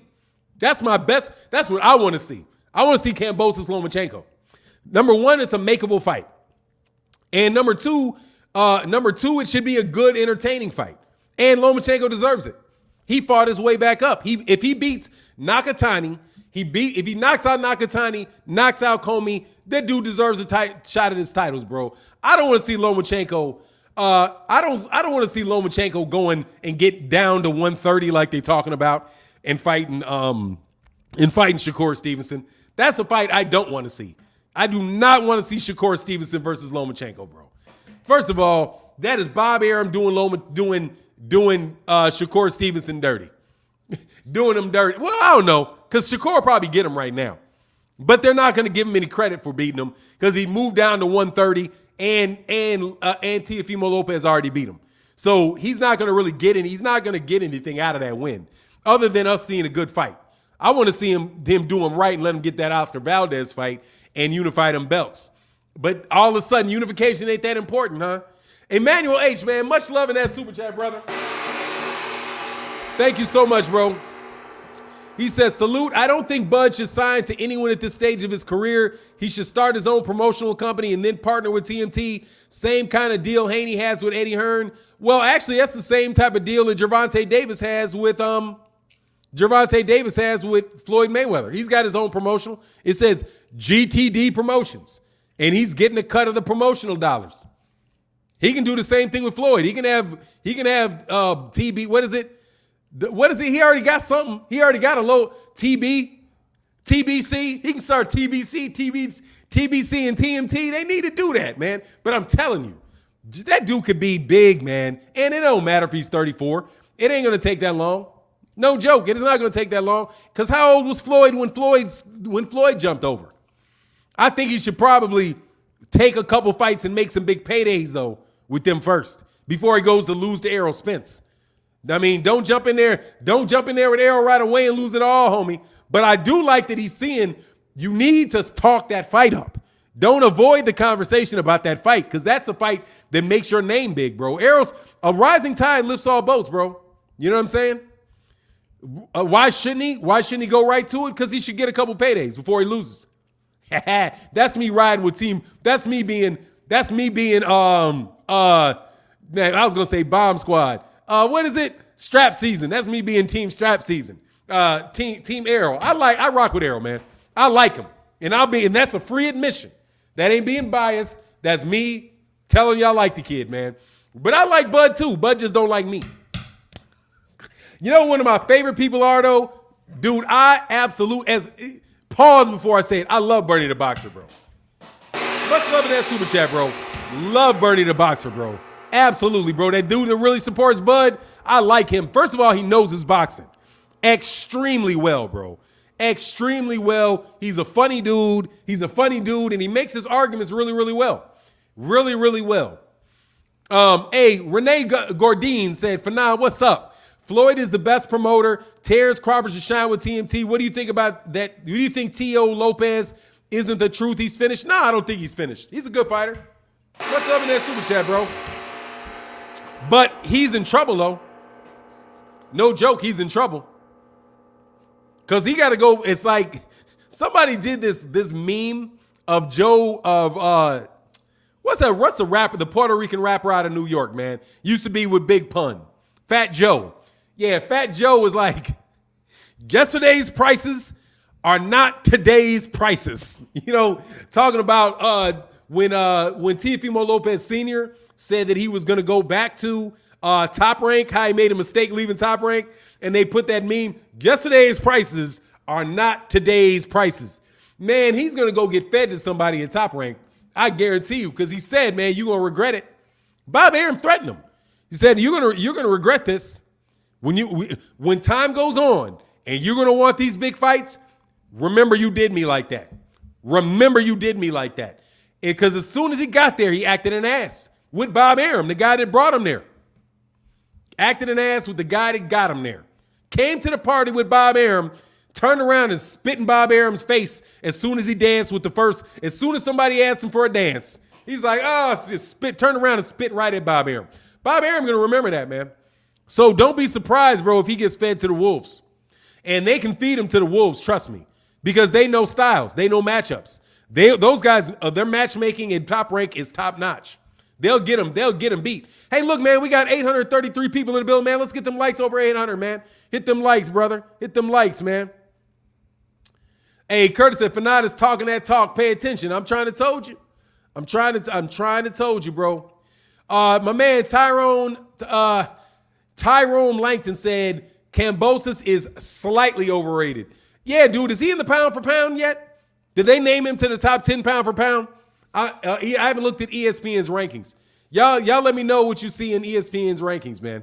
If they got it, if they put him over, honestly, dude, I wouldn't put him over Gervonta Davis. I don't care. But he's not one of the top lightweights until I see differently, bro. Like, I know he beat Teofimo. But remember, Teofimo beat Lomachenko. And he never successfully defended that title, bro. Just like at 154 pounds, what's his name, man? Jared Hurd. Jared Hurd had 2 belts, right? Because he beat who did he beat for the W? He beat Lara to get that second belt. Didn't want no parts of Jermell Charlo after that. Wound up getting beat by J-Rock. Then what happens with J-Rock? Next fight, J-Rock gets beat by Banana. What's Banana's last name, man? Somebody tell, I can see Banana's face. Can't remember Banana's name. See how that goes? Just like George Kambosos. I might not even remember George Kambosos' name because I can't remember. I cannot remember Banana's name. Banana then gets knocked out by Jermell Charlo, right? Banana knocks out J-Rock, and then Jermell knocks out Banana. And quiet is kept. In the very first title defense of those 2 belts, Jermell gets a draw. I'm telling you, man, it's all those. Just because you have the most belts doesn't mean you're the best fighter. And nobody's making that confusion with the heavyweights either, bro. T.O. looks washed. Who's T.O.? Who's T.O.? Who's T.O.? Who is T.O., bro? I don't know who T.O. is. Looks washed. I should know it. It makes sense. Anyway, I'm down by here. Oh, yeah, Jason Rosario. Thank you very much. I could not remember Banana's name for nothing, bro. Brother Roots, what's going on, bro? Says, Fanon, what's your view on boxers this era making pound for pound with less than 20 fights under their belts? Lopez, Josh Taylor, Lomachenko, Usyk, and has that been applicable to black fighters? Absolutely not. No black fighter is getting up there that quickly. No, I've not seen that happen with anybody. In 20 fights, not for black fighters, no. But, and yeah, because Shakur's not on there, and he's a 2-weight division champion. He won titles just about as quickly, so no, Maybe Rigondeaux. No, I think Rigondeaux got up there that quick. Because I think Rigondeaux might have. When did Rigondeaux win a title? Like in his 7th fight, something. Rigondeaux won a title very, very quick, and he was in the pound for pound thing very, very quick because he was with Top Rank. I think most of the times you see those guys get into the pound for pound list that quick, it's because they're with Top Rank. Because Top Rank will get you on ESPN's top 10 pound for pound list or Ring magazines because they've got the relationship. They've got the relationship with the media. Like you can see that network, that media network that they have. You know what I mean? And it's like a good old boys club that they got going on with the media. I'm telling you, that Boxing Writers Association of America, it's like a good old boys club. Now they got black and Hispanics in there, so I don't mean to say that it's that it's good old boy in the sense that they don't have anybody with white guys in there. I'm just saying that they clearly support each other, and talk to one another, and they deal in a tight knot circumstance. Because honestly, there's not very many of those guys that anybody pays attention to. You know what I'm saying? Like individually speaking, they have their podcast, they have but they rely upon that community of people to get that marketing dollar that they get. And they all know each other. They know each other. They're in the same organization, and they tend to support the same fighters, and they tend to support top ranked fighters. They tend to support golden boy fighters, and it's very hard for PBC fighters to get that respect out of them, out of the Boxing Writers Association of America. I think that's probably the bigger thing, man, is the Boxing Writers Association of America. And they're good, very, very, very good old boy network. Because I find it funny, bro. Like, I'll talk to them on Twitter, and they never respond. I guess that's because a couple of them tried to debate me and got kind of bodied. But I've decided ever since then, I was like, you know what? Some of these guys that are writing boxing really don't know boxing that well, and they really are pushing the agenda. So just kind of leave them alone. So I've left them alone, but I've been watching them very closely, and I think that's probably why. They don't get that recognition because they're not getting the recognition from that organization. That's what I see, bro. Somebody said Lomachenko is a Homochenko is still overrated fighter that makes excuses after his loss to the makeover. Yeah, nah, but he's not overrated, bro. I don't think he's overrated. I think he's about rated right about now. Number 6, number 7 pound for pound fighter in the world. That's getting older and definitely suffering injuries, but he's not. I don't think he's overrated right now, bro. I think that he was never a bad fighter, man. The guy can clearly fight, bro. I think it's important to be fair to both sides of the spectrum. You know, the guys that they're saying are good fighters are good fighters. Like Monster Inoue is a good fighter, without a doubt.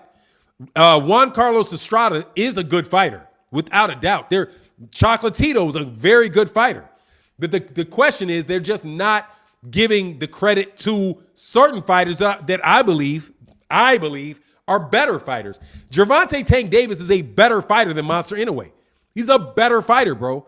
If Monster Inoue had broken his hand, put it this way, you don't see any of the skills for Monster Inoue that Gervonta Davis displayed against Isaac Cruz. You're not, if Monster Inoue breaks his hand in a fight and has to fight one-handed, dude, you're not going to see that level of boxing out of him. You're not. Because he doesn't have that to go to, right? But that's not saying Monster Inoue isn't a very, very good fighter. He is a very, very good fighter, but he's not that level of fighter, bro. His power and what he brings aggressively isn't any better than what the aggression and the power that Gervonta Davis brings. And his boxing skills, in my opinion, are not good, or not as good. That's the way that I see it, you know? Renee in that super chat, bro. Thank you so much, bro. Tank will be the richest fighter in the next 2 years. Teofimo should fire his dad. He's upping up his career. Yeah, man, they rolled that dice a lot, bro. But nah, in the next 2 years, he's a lightweight. It's going to be tough, and he doesn't have anybody to fight. He doesn't got nobody to fight. Tank is not going to be the richest fighter in boxing until he has somebody that is at that weight class that he can make a mega fight with. Right now, he's just big by himself. And none of those guys are big enough with the money that they're getting paid on those networks. Well, they would have to take a pay cut to fight Tank. Because when he fights Devin, the numbers are going to probably do about the same as the Cruz fight. Very little bump. That's what they're predicting. It's like Devin Haney, if his analytics look like this, you know, like at this level, you'll see like a little bump. Little bump. Not a big spike. You're not going to see a spike. You're going to be a little boop. Oh, that's the Devin. What's that little bump right there? You know how you see, like you use analytics and you see the different charts to chart, you know, your growth, right? And like the stock market charts, like you see, okay, we lost money. Oh man, then something happens in there. Boom. Exactly. Flat line analysis. And it spikes. If Gervonta Davis was to fight Errol Spence, it would spike. Right? If Gervonta Davis was to fight Canelo, it would spike. You know what I mean? If he fights Devin, it's not going to spike. It's just gonna exactly small standard deviation. Thank you. I love the accountants. Hey man, thank you to the analytical people. A small, what do you call it, bro? Yeah, a small deviation. It's just a small one. Look, okay. Like you look at it like, damn, you spent more money for a little bump. So ultimately, your profit, you can have your revenue. Look, you have a little revenue bump, right? But your cost bump is like this. You don't want your revenue, you don't want a small deviation, small positive deviation in your revenue, but yet a spike in your cost. And that's what Devin Haney would be. He'd be a spike in the cost and a little bump in the revenue category. So that's the problem. That's the problem that Leonard Ellerby is describing. And he's telling you, I'm just being obvious. I'm just being honest.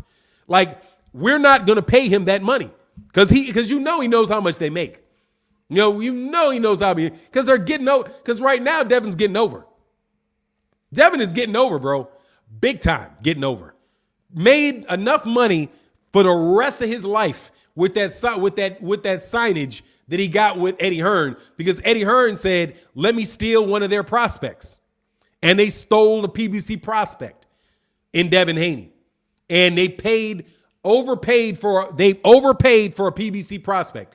Because if it wasn't for the zone, more than likely, Devin Haney was going to be fighting on Showtime. He's going to be fighting. I know that they thought and more than likely, and this is just me again, he said, Fanon said, you can't explain macroeconomic to a microeconomic mind. Yeah, I tried not to get too much. I tried not to do it too much. But, cost is how much money you are paying out. Revenue is how much money you're bringing in. And, you know what I'm saying? But your cost of production goes through the roof. And that's what Leonard Eller be saying, bro. And that's why you know. You know what I mean? Hey, man, we got 800 people in the bill. Let's get the likes over 1,000, man. Hit them likes, man. Hit them likes, bro. Tyrone Langford said Haney got rocked in his last 2 fights against opponents, just took their feet off the gas, or he clinched. Straight facts. I know soft when I see it, for real. You think he's soft? I don't think he's soft. You know what I mean? How can y'all call running defense? Hold on, man. Flatbush. Who was running? Who you saying was? You telling my Tank was running? Bro, if somebody barrels their head in your chest and you spin out on them, get out of the corner, sit them there, throw 3 punches and move, that's called keeping space.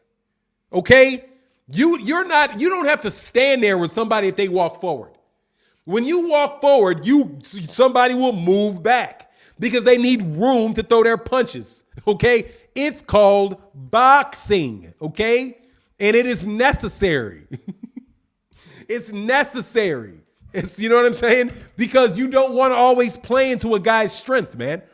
People ain't supposed to just jump into the middle of the ring and throw punches till it's over.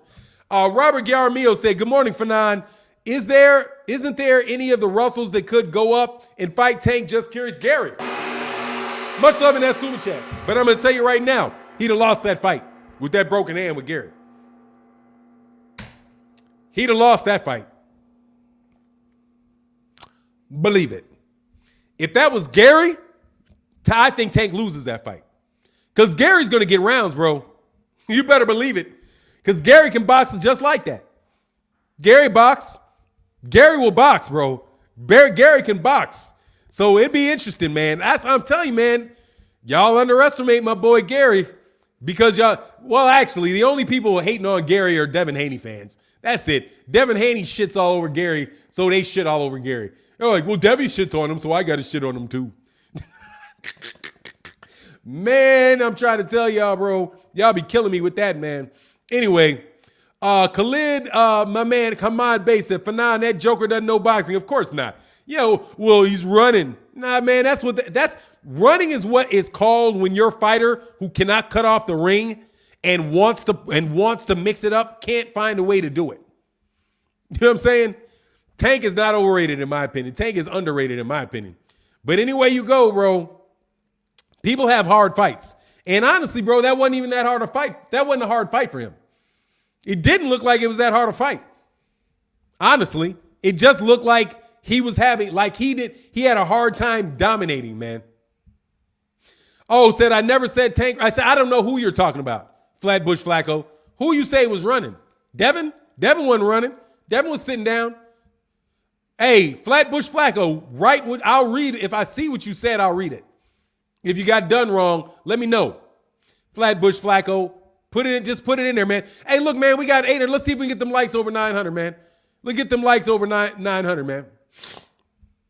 Hey, Flatbush Flacco, you way behind the chat, I guess. You're not listening to me, man. We need a rematch then for what? Why? Dude, he broke his hand against a replacement fighter. You don't run it back with a broken hand on a last-minute replacement, bro. Okay? You don't run it back on a last-minute replacement. That's not a run-it-back fight, bro. Okay? That was not, it's close on the – that, honestly, they had it closer on the scorecards. That's how you know he ain't no Canelo, bro. They would have had that 116-111, 116-111, 117, he would have added, what is it, 116, 111? Is that right? It's probably not. 117, 111 or 116, 112, something, whatever it was. They would have added wild, bro. Renee, Gary isn't a crowd pleaser. I don't know. He's not. Dude, all his Gary Russell Jr.'s fights are exciting to me. I love Gary Russell Jr.'s fights, man. I always love Gary Russell Jr.'s fights, man. That dude is, for me, dude, that dude is so skilled, man. So skilled, bro. What was your scorecard for the Cruz fight? I didn't keep it. I didn't keep a scorecard, but I think Cruz got 3 rounds, 4 rounds, maybe 4. If Cruz got at least 3 rounds, out of it, at least 3, maybe 4. If 4, I guess, but not 5. 4. He's got at tops. He won 4 rounds. At tops, I think he won a solid 3 rounds. There's 3 rounds that I can remember. He got those rounds. 3. A 4th that I thought was up in the air. The rest of them, he was just running behind Gervonta Davis, getting jabbed and getting pot shotted. You know what I mean? Russell isn't like Fanon. He's okay. What you mean? Some of you idiots saying it was a draw. Yeah, it wasn't no draw, man. Stop. I mean, it just, come on. Like, get a man. You don't got to get a man credit, but don't expect anybody to listen to that silliness, because there was no way that was a draw, bro. He did not. Isaac Cruz don't believe that was a draw. Okay? Isaac Cruz is happy he didn't get knocked out. He's happy that he got some rounds and that he was able to come on and act like he was in it, man. Get out of here. Isaac Cruz doesn't even think he got robbed. Robert Hiramio said, Cobra too small for Tank. Nah, I think those are good. Let me put it this way. Was Isaac Cruz too small for him? Telling you, man, that little guys cause you different problems, bro. Little guys can be problems. Little guys can be problems, bro. Man, yeah, exactly. Y'all can stop with that draw stuff. I mean, he won. It ain't no way he won that fight, man. No way was that a draw. No way. Anybody that says that, y'all just kind of hating on my guy. Hey, man, yeah, come on, man. We got 847 likes in the building, man. Get the likes over 900, man. It would be greatly appreciated, man. Get them likes up, man. Get them likes up. Get them likes up, man. And thank you to everybody that supports the channel. Thank you all for chopping it up with me. I appreciate it. King Larry said, Tank definitely was about to stop him if he didn't break his hand. Go back and look at the 5th and the 6th round. That's what I was thinking, because he started hurting him. And them body shots, he felt them body shots. And Isaac Cruz said it. Cruz said, look, yes, he can punch. He didn't say, nah, he doesn't punch. He said, yes, he punches. And he knew something happened to his hand in the 5th or the 6th round. He said he knew it. He said he could tell in the 6th. He's like, I could tell something was wrong with his hand. Yeah, come on, man. He knew it was up. And y'all know it was up, bro. Malik Allen said, racism and real in boxing, anything but black champions get respect. They riding for them. Some of these guys probably Mexican, though. And they give honor to the Chiefs and the Ducks. The most old media commentary is aspirational and very revealing. Keep it 1,000. Yeah, for sure. I mean, that's there. No doubt about it, dog. Absolutely. All right. Flatbush Flacco, who I've been waiting on, man. I've been waiting on you. Said definitely got done wrong. I said Tank has the best defense out of all the top lightweights. People in the chat kept saying he was running. I said, how can you call amazing defense by Tank running? Thank you for the correction, Flatbush Flacco, who is now going to get wrenched. Pretty sure. All right, Flatbush, look. I see you, Flatbush. Here, you're wrenched. All right, Flatbush Flacco. Do not go around blocking people and all that, but you got a wrench because you got done wrong. That's one of the ways you get wrenches around here, because I've definitely seen you before. You great in the chat, bro. I always appreciate you coming by. Boom, you got your wrench. Sorry for doing you wrong. Giovanni Martinez said, race has nothing to do with it for who? Here we go. Has nothing to do with it. Only broke people and people with excuses in life relate everything to race. Tank lost that night. Well, let me tell you something, Giovanni Martinez. If it doesn't have anything to race, that's fine. But it's got something to do with you being blind as a bat. Okay? If it ain't race, then it's your lack of being able to count. Because there ain't no way in the world that Isaac Cruz landed more punches than Gervonta Davis did in any, but maybe 4 of those rounds, man. That fight was not close, Giovanni. So if it wasn't for race for you, what is it? Because you're saying something that is ludicrous. That man did not come close to winning that fight, man. He didn't.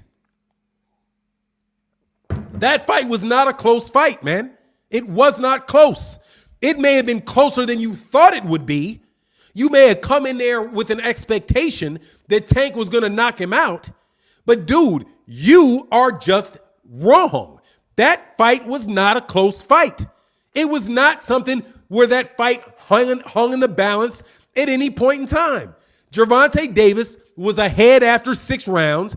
After he hurt his hand, what the man did was he took some rounds off. He didn't engage. He knew it was going 12 rounds, so he fought and he boxed and he won rounds when he needed to win rounds. Come on, bro. That was no situation like the Mario Barrios fight where he was behind on the cards and he needed a knockout to win. That was not the scenario, okay? He was the one that was landing the shots on Isaac Cruz when Isaac Cruz was behind a high guard, where there was straight shots to the body or it was overhand rights, and that's when he broke his hand. When he threw them, I see, because he started throwing those overhand, he broke his hand doing that. Now I know what you mean, because he was in that high guard, and then he started hitting him on it. He threw an overhand right, an overhand left. He threw like 3 or 4 of them, and he broke his hand hitting him like that on the top of the head. Yeah, and he stopped throwing them punches. I remember that now. But anyway, that came to my mind's eye. He won that fight, bro. So you may say that it's not about race, and that's good for you. Okay? Good. I'm glad that you don't see the world like that. But you are clearly seeing something wrong in that fight because that was not a close fight. Anybody, if you say that was a close fight, stop it. Like, I could dislike Josh Taylor, but dude, Josh Taylor is not about to beat up somebody and me say he lost that fight when he won 8 out of 12 rounds. 7 out of 12. When he wins 7 out of 12 rounds, 8 out of 12 rounds, I'm not going to say that that's a close fight, bro, because that's not a close fight. The guy he may have shown weakness in his fight. Like, for example, the Devin Haney fight with Jojo Diaz. That was not a close fight. That was a fight that Devin Haney, when the announcement was up for who's going to win the fight, I didn't have no butterflies in my stomach wondering what was going to happen in that fight. Anybody saying that fight was a robbery, bro, or even questioning whether that was a robbery, you're full of it. Because he won that fight, and he won that fight easy. It wasn't, honestly, bro, Isaac Cruz was not a hard fight for him. And so when he said, do you think it's a rematch? He's like, hell no. Like, dude, this wasn't no hard fight. I broke my hand, so I had to box. And I boxed and I won the fight. But, dude, there was nothing Isaac Cruz could do to him. Isaac Cruz couldn't consistently land shots on him. The only thing that Isaac Cruz could do consistently was hit him low. Hit him low, hit him in the back. And I'm surprised, honestly, dude, I'm really surprised that referee didn't warn him for low blows. But it's probably because he had to look, because he would have had to dip so low to see where the low blows were landing. But, dude, Isaac Cruz is landing hip shots. The shots that they said that he would hit him in the back because he would turn out, and then Isaac Cruz would hit him with a hook in the back. Hitting a guy in a hook to the back is not a scoring punch. It's a foul, okay? So Isaac Cruz fought a tough fight. He fought a good fight.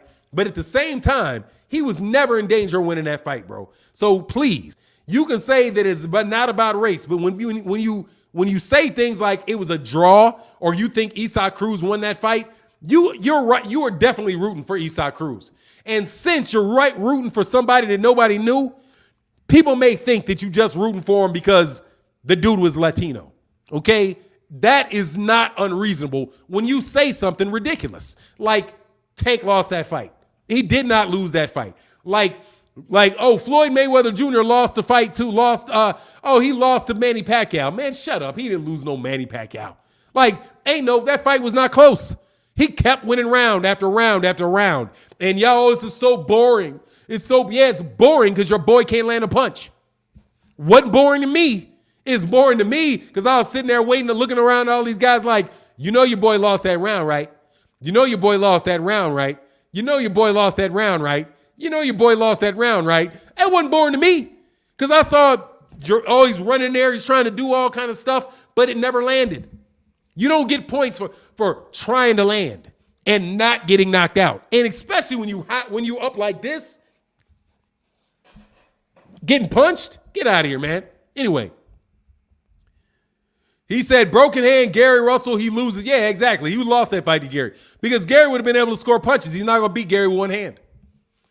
He's not going to beat him with one hand, bro. Look, I'm not bringing it up all the time. I'll definitely tell you I think it plays a role, though. And I can tell you who the people are that most likely. Fanon, this isn't an opinion of a boxing fan. This is a Latin opinion, and there is racism. I mean, clearly there's racism in the world. Absolutely. Absolutely. But, dude, I can call you stupid. I don't know for sure. He may be stupid. That's an option. Look. He said, damn, Fanon, what was that? You done me wrong like 5 times this morning. Where's my wrench? Gunny. Keep on coming, Gunny. I see you, bro. I didn't do you that bad. I apologize quick. Gunny. Real quick, Gunny. I like that name, though, Gunny. No joke, bro. Hold on, man. I might have to get Gunny. Okay, tomorrow, Gunny, remind me. If you come back and I see you, remind me, Gunny. Because I like that name, Gunny. Ashton Hampton said, Fanon, you think Terence could get the Tank fight if he moves down to 140? Oh, my God, he'd never make 140, and they'll never make that fight. They're not feeding him to no 10. No. Hell no. Let me tell you what he can get. I'm going to tell you what he can get. If he goes over to the PBC, he'll get that Thurman fight. He'll get that Thurman fight, and he'll get his 250,000 pay-per-views. He'll get the Adrian Bronner fight. Everybody will be sick. Be like, man, but they will buy that fight. I'm telling you, Terence Crawford, if it is announced that Terence Crawford fights Adrian Bronner, I am going to buy that fight as soon as they announce that, bro. Scooter Adams said, how can I get my wrench? All right, Scooter. Give me till tomorrow, man. Let me see you. Scooter out. Hey, Scooter's on the waiting list, and Gunny. Scooter and Gunny. Because Scooter is a good one, too. Scooter and Gunny. I'm going to remember that one. Scooter and Gunny. Come on back tomorrow, bro. Because I like that, man. Because we got a good crowd, man. Share the live stream, man. Hit that like, too. Scooter and Gunny. You know how it is. Get that likes over 1,000, man. Scooter and Gunny. Scooter and Gunny, bro. As a matter of fact, put a comment in the comment section. Gunny said Crawford dogs Bronner. Yeah, he does. But, dude, I'm telling you, it's going the distance. If he knocks out Adrian Bronner, he'll beat Errol Spence. If he knocks out Adrian Bronner,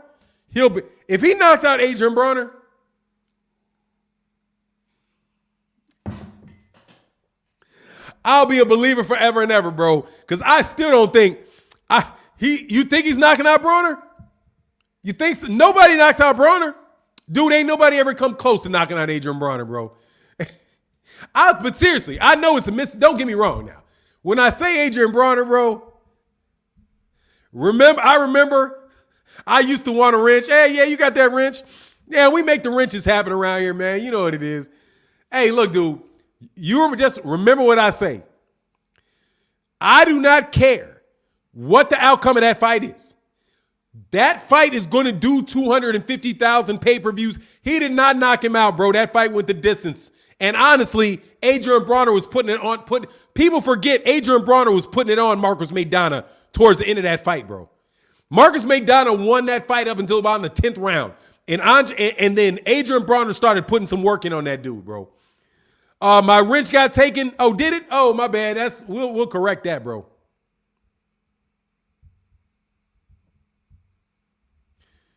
There you go. I'll correct that because some people's shit did get taken. Anyway, I'm just saying AB will – look, I know that AB is not going to be a competitive fight. However, I think he's as good a fight as Amir Khan.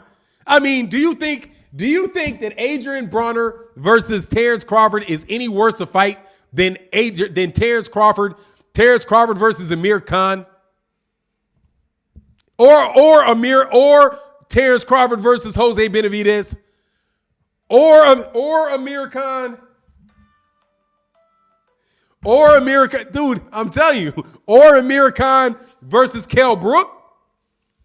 Hey, no worries, Lynn sold us ST boy. Thank you, man. My bad. I got rid of. I was going through things, man. I had problems, man. I was going through stuff at the time, man. My bad. And I'm glad everybody's back in the crew too, bro. It took a while, man. Ron Miller said, "I love to see that fight for sheer drama it would produce." That's what I'm talking about. That would be matchmaking to sell pay-per-views. Every one of y'all will be watching that fight, bro. Every one of y'all will be watching that fight. Every one of y'all going to be paying for that fight. Every one of y'all going to be talking about that fight. That fight is going to do bigger numbers than the fight he just had with Sean Porter. Because, dude, Sean Porter's lost 3 times. Sean Porter ain't got too many less losses. How many lose? 3? Yeah, 3. He ain't got too many fewer losses. AB and Keith. Oh, yeah, I love that, bro. I love that. Adrian Bronner's washed. Yeah, but so was a lot of guys. So was a lot of guys that Terence Crawford fought, bro. All I'm saying, though, is that it will sell. Don't get me wrong. I know what you're saying is right. I'm 100% on there, man. Hit that like button, man. Get the like over 1,000, man. Hit them likes for me, bro. Get them likes over 1,000, man. Do your boy a favor. And by the way, subscribe to the channel. We got a really good live stream every morning, 8 a.m., bro. 9 a.m. on the weekends because I get a little tired, bro. But I'm having real fun with y'all today, man. Deavion Bible in the building. What's going on, Deavion? Who always super chats, bro. I'm going to give you, Deavion, for all that support you do. Much love in that super chat that you consistently do. Says, salute for 9. I know other guys are looking for a wrench. I don't mind giving mine up since I'm not in the chat often. Bro, don't worry about that, Deavion. No. I'll give other cats a wrench. Ain't no limitations on wrenches, man. We see blue, ain't no biggie. Don't worry about that. Nah, Deavion, because honestly, on a certain screen, I want to be able to see your comments, bro. But you support so much, bro. Y'all, hey, Fahim say y'all gonna stop dissing AB. Exactly, bro. Y'all better believe it. I'm telling you, man, AB is a draw. AB is a good fight for Terence Crawford to get his name up. And it's gonna be a better fight than you think it is, bro. No doubt about it. What's going to say? Bison Shy said, when they go against what's obvious, it's code for race. Yeah, I mean, you know what it is. Much love in the super chat. But Bison Shy, I will suspect it. That you want your fighter to win. Whatever reason it is, it's really not necessary to go into because it's just stupid to say, like, I don't even have to get to that. I will get to that when it's like, why can't certain guys get on the pound for pound list? You obviously are pandering to a certain crowd. Okay? The boxing writers are pandering to that crowd. So they say that those fighters are better than the crowd of the fighters whose crowd they're not pandering towards. Right? Boxing writers and boxing media pander to the Latino boxing community. It's clear they pander. Black fighters pander to Mexicans. Have you not noticed when you keep seeing guys like, what's guy's name? Love. What's Love's last name? With the dog wearing Mexican gloves. You see guys getting in the ring with sombreros. You see Gennady Golovkin say, I fight Mexican style. Mexican style. They're pandering, bro. They're pandering because they know that there's a group of people, a lot of Mexican boxing fans, bro. Seb said, check your cash app. Thank you, brother. I'm sorry, man. People so rarely use the best option for me, which is this, and I appreciate it when you do. My man, much love. My man in that cash app said, who you picking for Teofimo versus Regis Prograis? Regis Prograis. Give me Regis Prograis, bro. Regis Prograis over Teofimo Lopez, bro, without a doubt. I am like really on that one. And my man, AB would land a lot on Bud and piss him. That's my man, Papa Bird 69 in that super chat. Brother, thank you so much, bro. Thank you so much for that support, man. And y'all make sure if y'all get these likes over 1,000, man. Come on, we got 985 likes, man. Get them likes over 1,000, bro, for me, man. Giving out wrenches, yet no one has a screw loose. I like that. Nah, man, but I'm telling you, sometimes you do big chats, you get a lot of trolls. Those wrenches come in really handy, bro. Seriously, to keep the conversation level. You know what I mean? Every once in a while, we get some collateral damage, but believe you me, we get a lot of trolls around here when we start talking about. But Bud fans ain't no trolls though. It's all love to the Bud fans, bro. All love for the Bud fans. I got love for the Bud fans. I just don't agree with half the shit you say. And I know y'all hating on Arrow. See, Bud fans hate on Arrow. That's what they are. And they think that because I defend Arrow against their hatred, that somehow that makes me a Bud hater. I don't. I do not hate Bud, bro. I like Bud. I like Bud a lot. And I hope Bud gets that money. Really. And I ain't getting none of the money. None of it. None of it. None of them paying me, man. Flatbush Flock in the building. The man who's done wrong say, Fanon, they said make a PayPal account. Want to use that too? Oh, okay, for sure. I got a PayPal account. Okay, I'll put a PayPal account up there too, bro. They said make a PayPal account. Thank you. I'll do that. If that'll make things easier on people. I really do appreciate the support, bro. Trust you, me. I support, bro. Scooter Adams say, oh, hold on, man. Let me get Scooter Adams right here. Scooter, I'm going to put Scooter. I got Scooter now. All right, Scooter. Scooter Adams, you got that wrench, Scooter. All right. Yes, and I'm going to get a wrench, you know, pretty much. You know how it works. Anyway, Brother Bruce said, trash talking is healthy for boxing. Bronner versus Lopez at welterweight. I'd love it. I love that fight, man. I want to see, honestly, man, Adrian Bronner's a good fighter, man. I just want to see Adrian Bronner get some easy fights. Something that he just never can get, man. That man can never get an easy fight. It is very, very tough for him to get an easy fight. But he did get that draw against Vargas. And Mikey Garcia, I would love to see a rematch with Mikey Garcia. But we'll see what happens with AB, bro. Scooter Adams said, welcome to the most unbiased boxing channel. Exactly. Hey, and if you ever go to anybody else's channel to be hating, let them know I'm more unbiased than them, because they're not unbiased, man. They're using those, like your boy that comes on in the afternoon, bro. You biased, brother. You are biased. You are biased. You are biased. Very, very, very biased against the PBC, man. I've been checking you out. You say almost nothing. You say nothing good about the PBC. Every PBC fighter, bro, you got an issue with. Consistently. Have not spoken high, except for when it's a PBC fighter nothing against, none of the PBC fighters, bro. Errol Spence you hate on Deontay Wilder, hate on Gervonta Tank Davis. You hate on PBC fighters, bro. I'm trying to tell you, I done caught you. You're biased, bro. You're pandering to them racists. And you should be ashamed of yourself, pandering to racists. Who would have thought, bro? Anyway, Tyrone Langston said, AB can really get a few more paydays and he got to stop partying and let his hands go. Yeah, it is what it is, bro. Yeah, Boots is the shit, man. Excuse my language. Yeah, Boots is the man, bro. CG Cap said, Boots beats Virgil to sleep. A little nut. Virgil is all heart and can crack, but too many holes in his defense, and I'm a big Virgil fan too. Oh, yeah, he's a different level fighter, bro. Be Easy said, is Wilder coming back in 2022? I hope not, but I think so. I think he needs a cool year. I think he needs a cool year and then a couple easy fights just to make nice paydays. Get him out of there. Get some dudes out of there with some soft chins. I mean, put a killer in there with dudes with soft chins and give him a little bit of a time to recover. Because, dude, the last two fights he had were so brutal, bro. When you got fights that are that brutal, I think you probably do need some time off, man. Hey, man, let's see if we can get them likes up over 1,000, man. We did, man. Hit that like button for me, man. Yeah, I think that those fights can be so brutal, man, that he probably needs some time off, man. L. Bay Watson said, Boots versus Thurman, Thomas, he ducking. Who? Oh, I don't know what that is. Oh, Ashton Hampton said, you think You think Terence against Canelo would do 1 million pay-per-view buys? No. I don't know. No, probably not. I think Errol would. Errol and Canelo would do 1 million. I don't know about Terence though.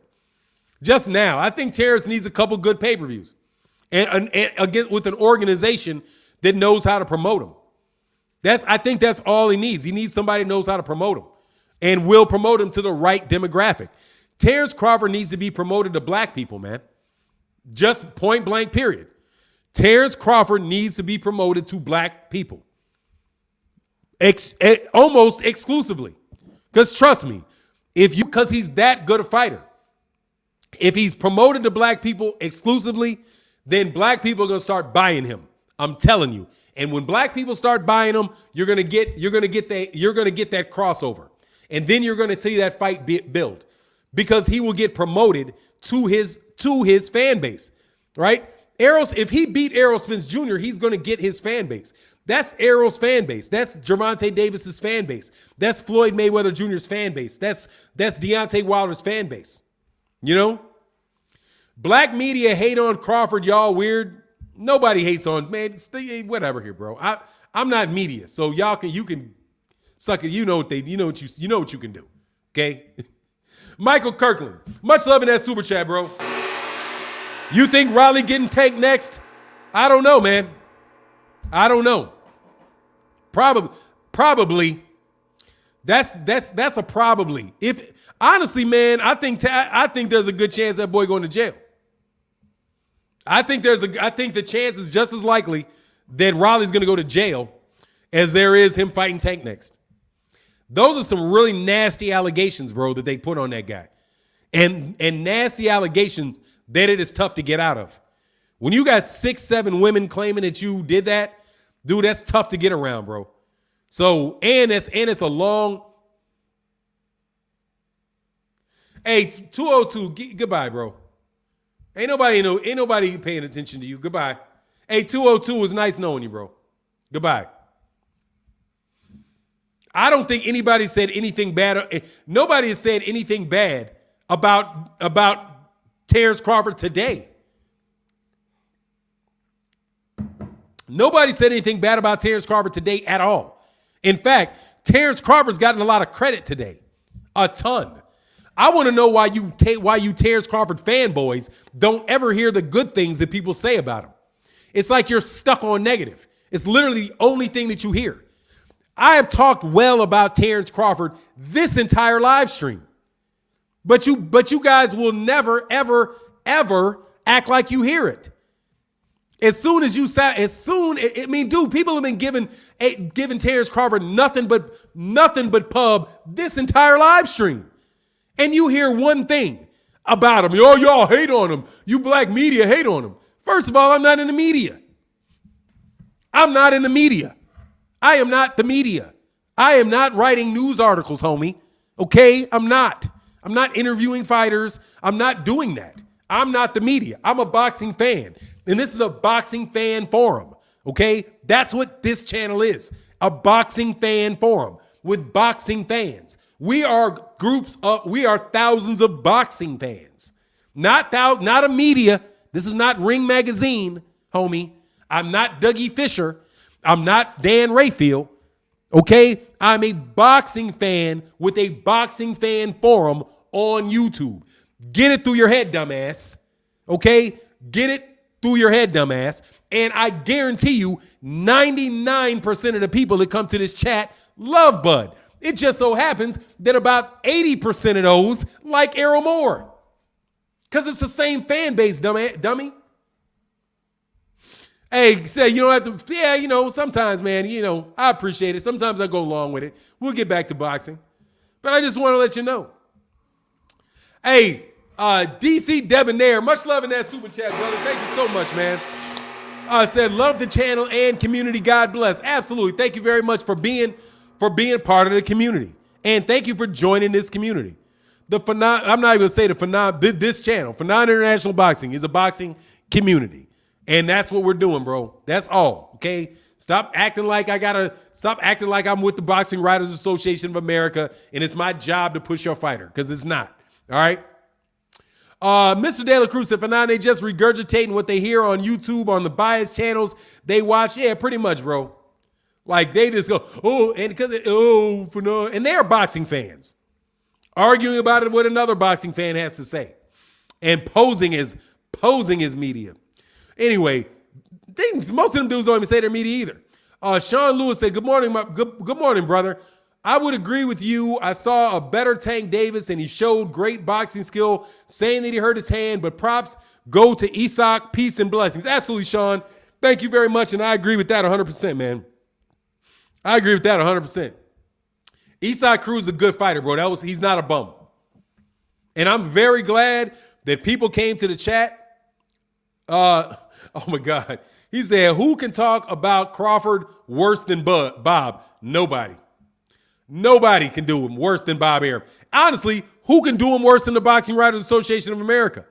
The man won undisputed, and he's the first person to get undisputed for 10 years, and they didn't even give him Fighter of the Year for it. You know they're giving Canelo Alvarez Fighter of the Year for being undisputed because he won undisputed. That I'm telling you, Canelo's going to get Fighter of the Year off of becoming undisputed at 168, a very soft division. But they gave Canelo, they gave Terence Crawford, they gave Vasily Lomachenko Fighter of the Year. Literally, he didn't even fight anybody. He fought one guy in his own weight class at 130 and got Fighter of the Year. He fought Miguel Mariaga. Watch this. Terence Crawford wins undisputed at 140. Was the first fighter in 10 years to become the undisputed champion. Vasily Lomachenko fought 3 times at 130. His fight was against a 126-pounder in Guillermo Rigondeaux, a 122-pounder in Guillermo Rigondeaux, who's really a 118-pounder, but right, a 118-pound Guillermo Rigondeaux, a 126-pound Miguel Mariaga, and a bum in Jason Sosa at 130. Those were his 3 fights that he won because they all quit in the ring against a fight when they were grossly mismatched. And they gave him Fighter of the Year over that. Watch this, over Terence Crawford because they didn't like Terence Crawford's level of opposition. It's amazing. And you wonder why he doesn't sell. He doesn't sell because the people whose job it was to sell him refused to sell him, would not sell him, did not sell him. That's the problem. It's not us, but then you turn around and hate on me when I actually say good things about Bud. Man, Bud's a good fighter, great fighter, bro. I just think Errol will win the fight. And if I'm wrong, I'll be, oh, you're wrong. I'll be like, yeah, you're right. Yeah, I was wrong. I'll tell you there's a chance that Terence can win. No, I'm not stupid, bro. And we're not stupid. I'm not stupid. I'm not blind. I see the guy can fight, bro. Our Rifles Boxing said, you're 100% right on Crawford going to the PBC, gets those fights, and gets his money, then gets the Spence fight. Exactly. That's the most obvious route for him that there is. And also talk a lot of shit about Errol Spence on a regular basis because that's going to get your name in the press. That's what they care about. They care about Terence. That is a big fight. That's a big fight that they cannot kill, bro. They cannot kill. And honestly, the media, the mainstream media tries to kill the fight. Like, we don't care, bro. We don't, hey, man, no worries, man. I would have got my guy. I already forgot his name. Not Bussy, Gunny. I would have got Gunny too, but I haven't seen a comment from Gunny yet. Or otherwise, I would have got Gunny. Make sure y'all hit that like button, man. Julian said Bud needed a hype man. Bud needs, exactly, Floyd. He needs Floyd as a hype man, I'm telling you. Floyd made Errol big. Telling you, Floyd Mayweather Jr. made Errol Spence big. He did. He was the first guy out there talking about Errol Spence Jr. with Errol Spence Jr., pushing Errol Spence Jr. Ryan Garcia, any good to fight Tank? Yeah, I'll take the fight, bro. I'll take the fight. I wouldn't mind seeing that fight at all. Yeah, why not? I like it. I like the fight. Sounds like a good fight to me. Ryan Garcia is going to get knocked out, though.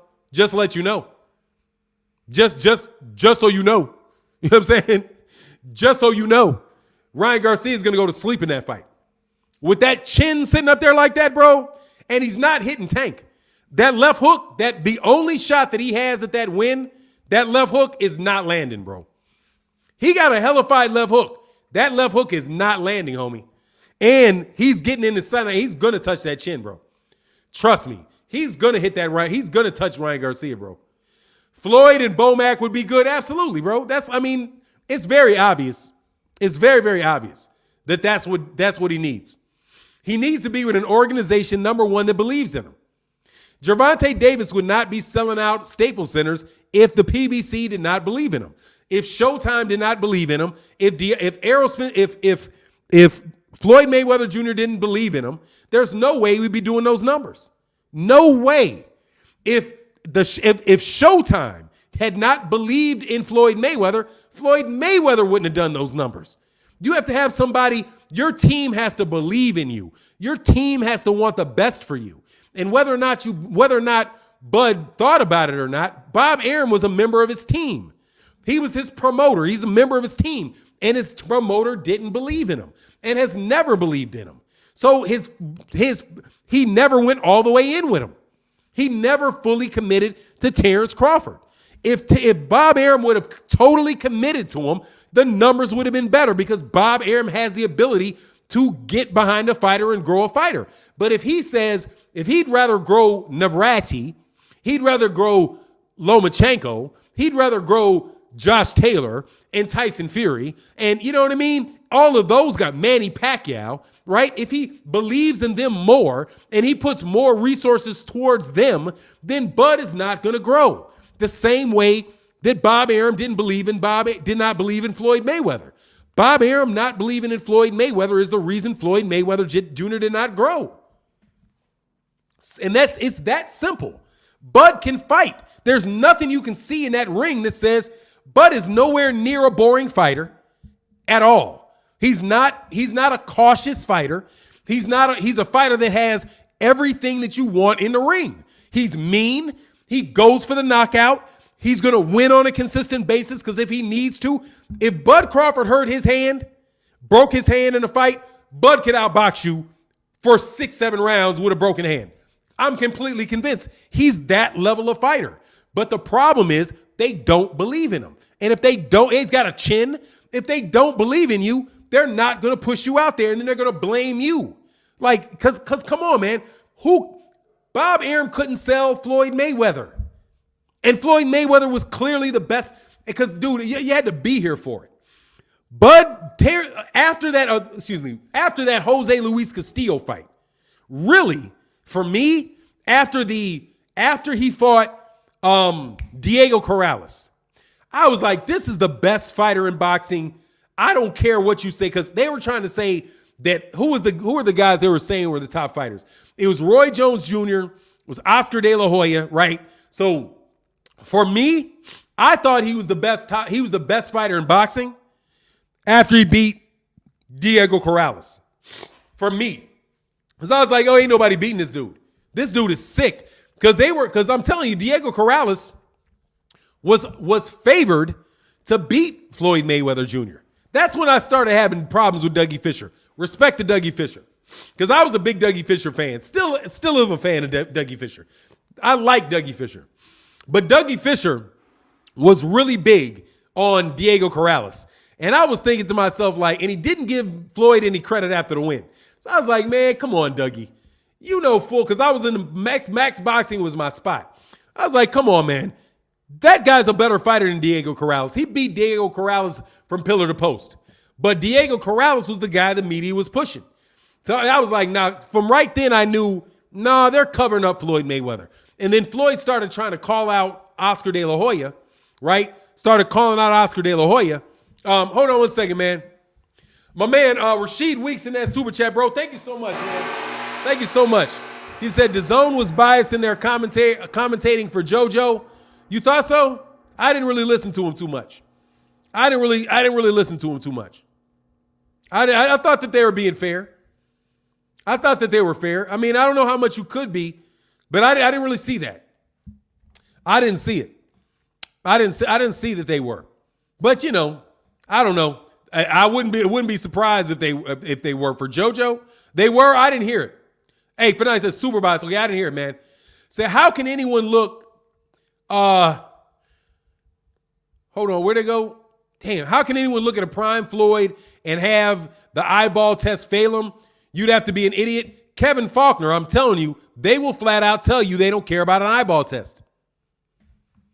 That's the Gary Russell Jr. stuff. Because I would ask, it's like, because they ranked, Ring Magazine ranked Josh Warrington ahead of Gary Russell Jr. at featherweight. And I was like, what in the world are you talking about? You can look at this guy fight. You look at that guy fight. And if you tell me you think Josh Warrington is beating Gary Russell Jr., you're nuts. Why in the world would you say he's the number one guy then? And they would say, we're not going off the eyeball test. We're going off of who they fought recently.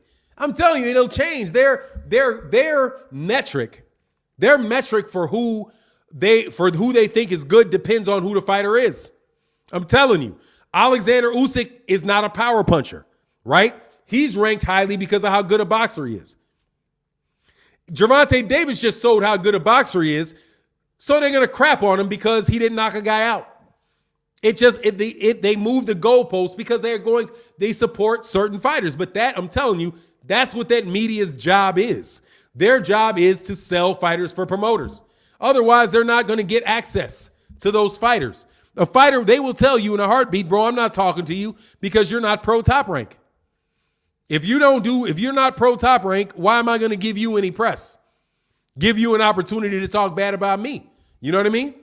RSA Boxing Life, man. Much love in that super chat, bro. Salute, good brother. Came in late. Is the True Bud signing with Mayweather Promotions? It is my understanding it is true that they are trying to sign him. That is my understanding. I don't know if he's going to accept. My understanding is that they're trying to sign him. But honestly, we all know that because that's what Floyd keeps talking about. But yeah, they're definitely trying to sign him and want to sign him. But we'll see if he takes it.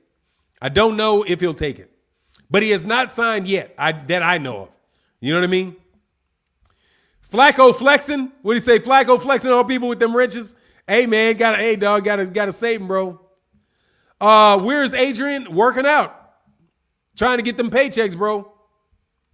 Oh, DJ Air Alert said, was Tank hands broke? He was injured. I don't know what it was. I think he said he had a hurt hand coming into the fight, though. But I don't know if it was broken or if it was not broken. But it was definitely hurt. That's the only thing that I know, bro. For sure. And RSA Boxing Life, man, thank you so much for that support in the chat, bro. Hey, man, Rasheed Week said, have a good day for now. I got to get back to work. Hey, man, shout out, man. Get on back to work. Thank you so much, bro.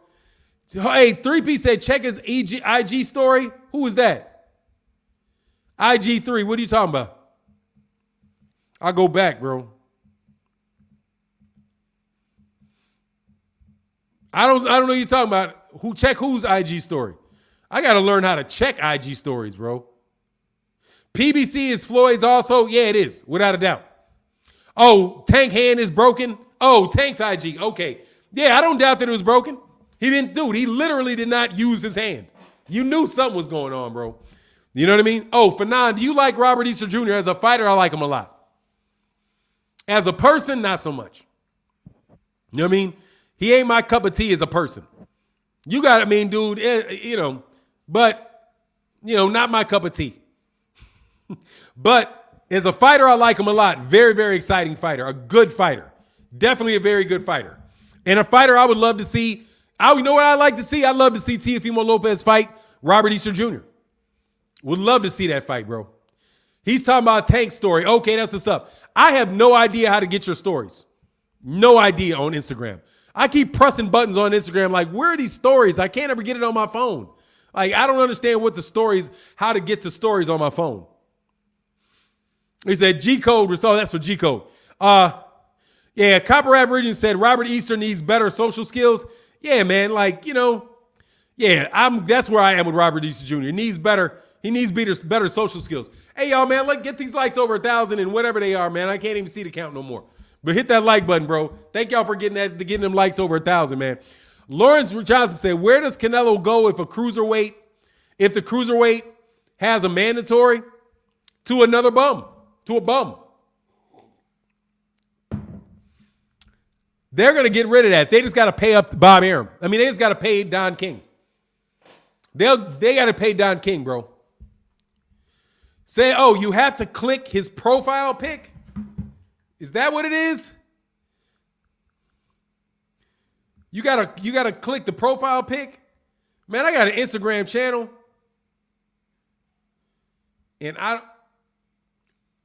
they the things that flash? Oh, those are the things that flash. That's the story.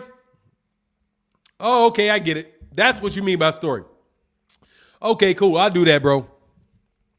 Yeah, he said it's over 1,000. That's what's up, bro. Thank you very much, man. Then AB got gun shy at every fight. Yeah, he's been gun shy for a while, though. He's always kind of fought like that, man. He's just very, very particular and looking for counter shots, bro. Ashton Hamilton said, how long do you think Bud... How long do you think Bud has left in tank? How much do you think Bud has left in the tank? Oh, I think he's got a lot, at least another 2-3 years, man, until he's like 36.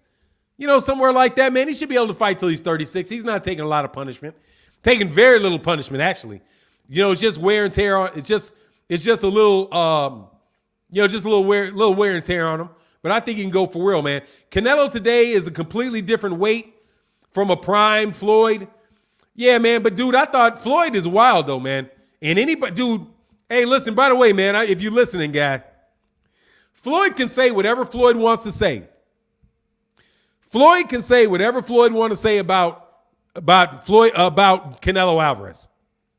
Anything that he wants to say about Canelo Alvarez, you cannot call that hating. Because Canelo Alvarez has not reached anything that Floyd Mayweather Jr. has done. And on top of that, Floyd Mayweather Jr. whooped his ass. Any way you cut it. I'm telling you, all y'all Canelo Alvarez fans, y'all just got to sit. When Floyd starts talking about Canelo need to shut up. Period. Canelo ain't no star like Floyd.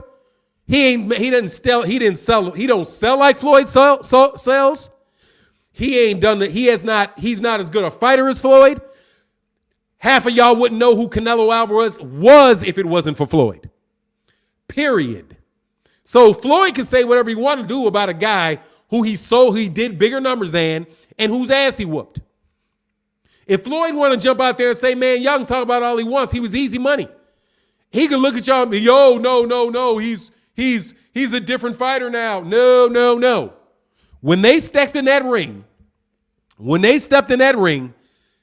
that kid was in his prime. He was a 6 or 7 year professional fighter who had over 40 fights and 6 title defenses of his belt. 6. He was a fully grown man that had over 40 professional fights and called for the fight. He wanted that fight with Floyd. Floyd gave him that fight, and Floyd beat him easy, bro. Hey, Big E.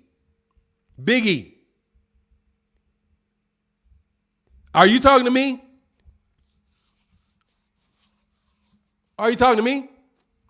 I'm not mad. I'm just telling y'all. I hear you doing a lot of complaining about a loser. Okay? When you beat somebody, you get to talk shit. This is what it is. Tyson Fury gets to talk shit about Deontay Wilder. He does. Every time he talks about Deontay Wilder, he gets to say, I beat him. That's called bragging rights. Floyd Mayweather Jr. has bragging rights on Canelo. Period.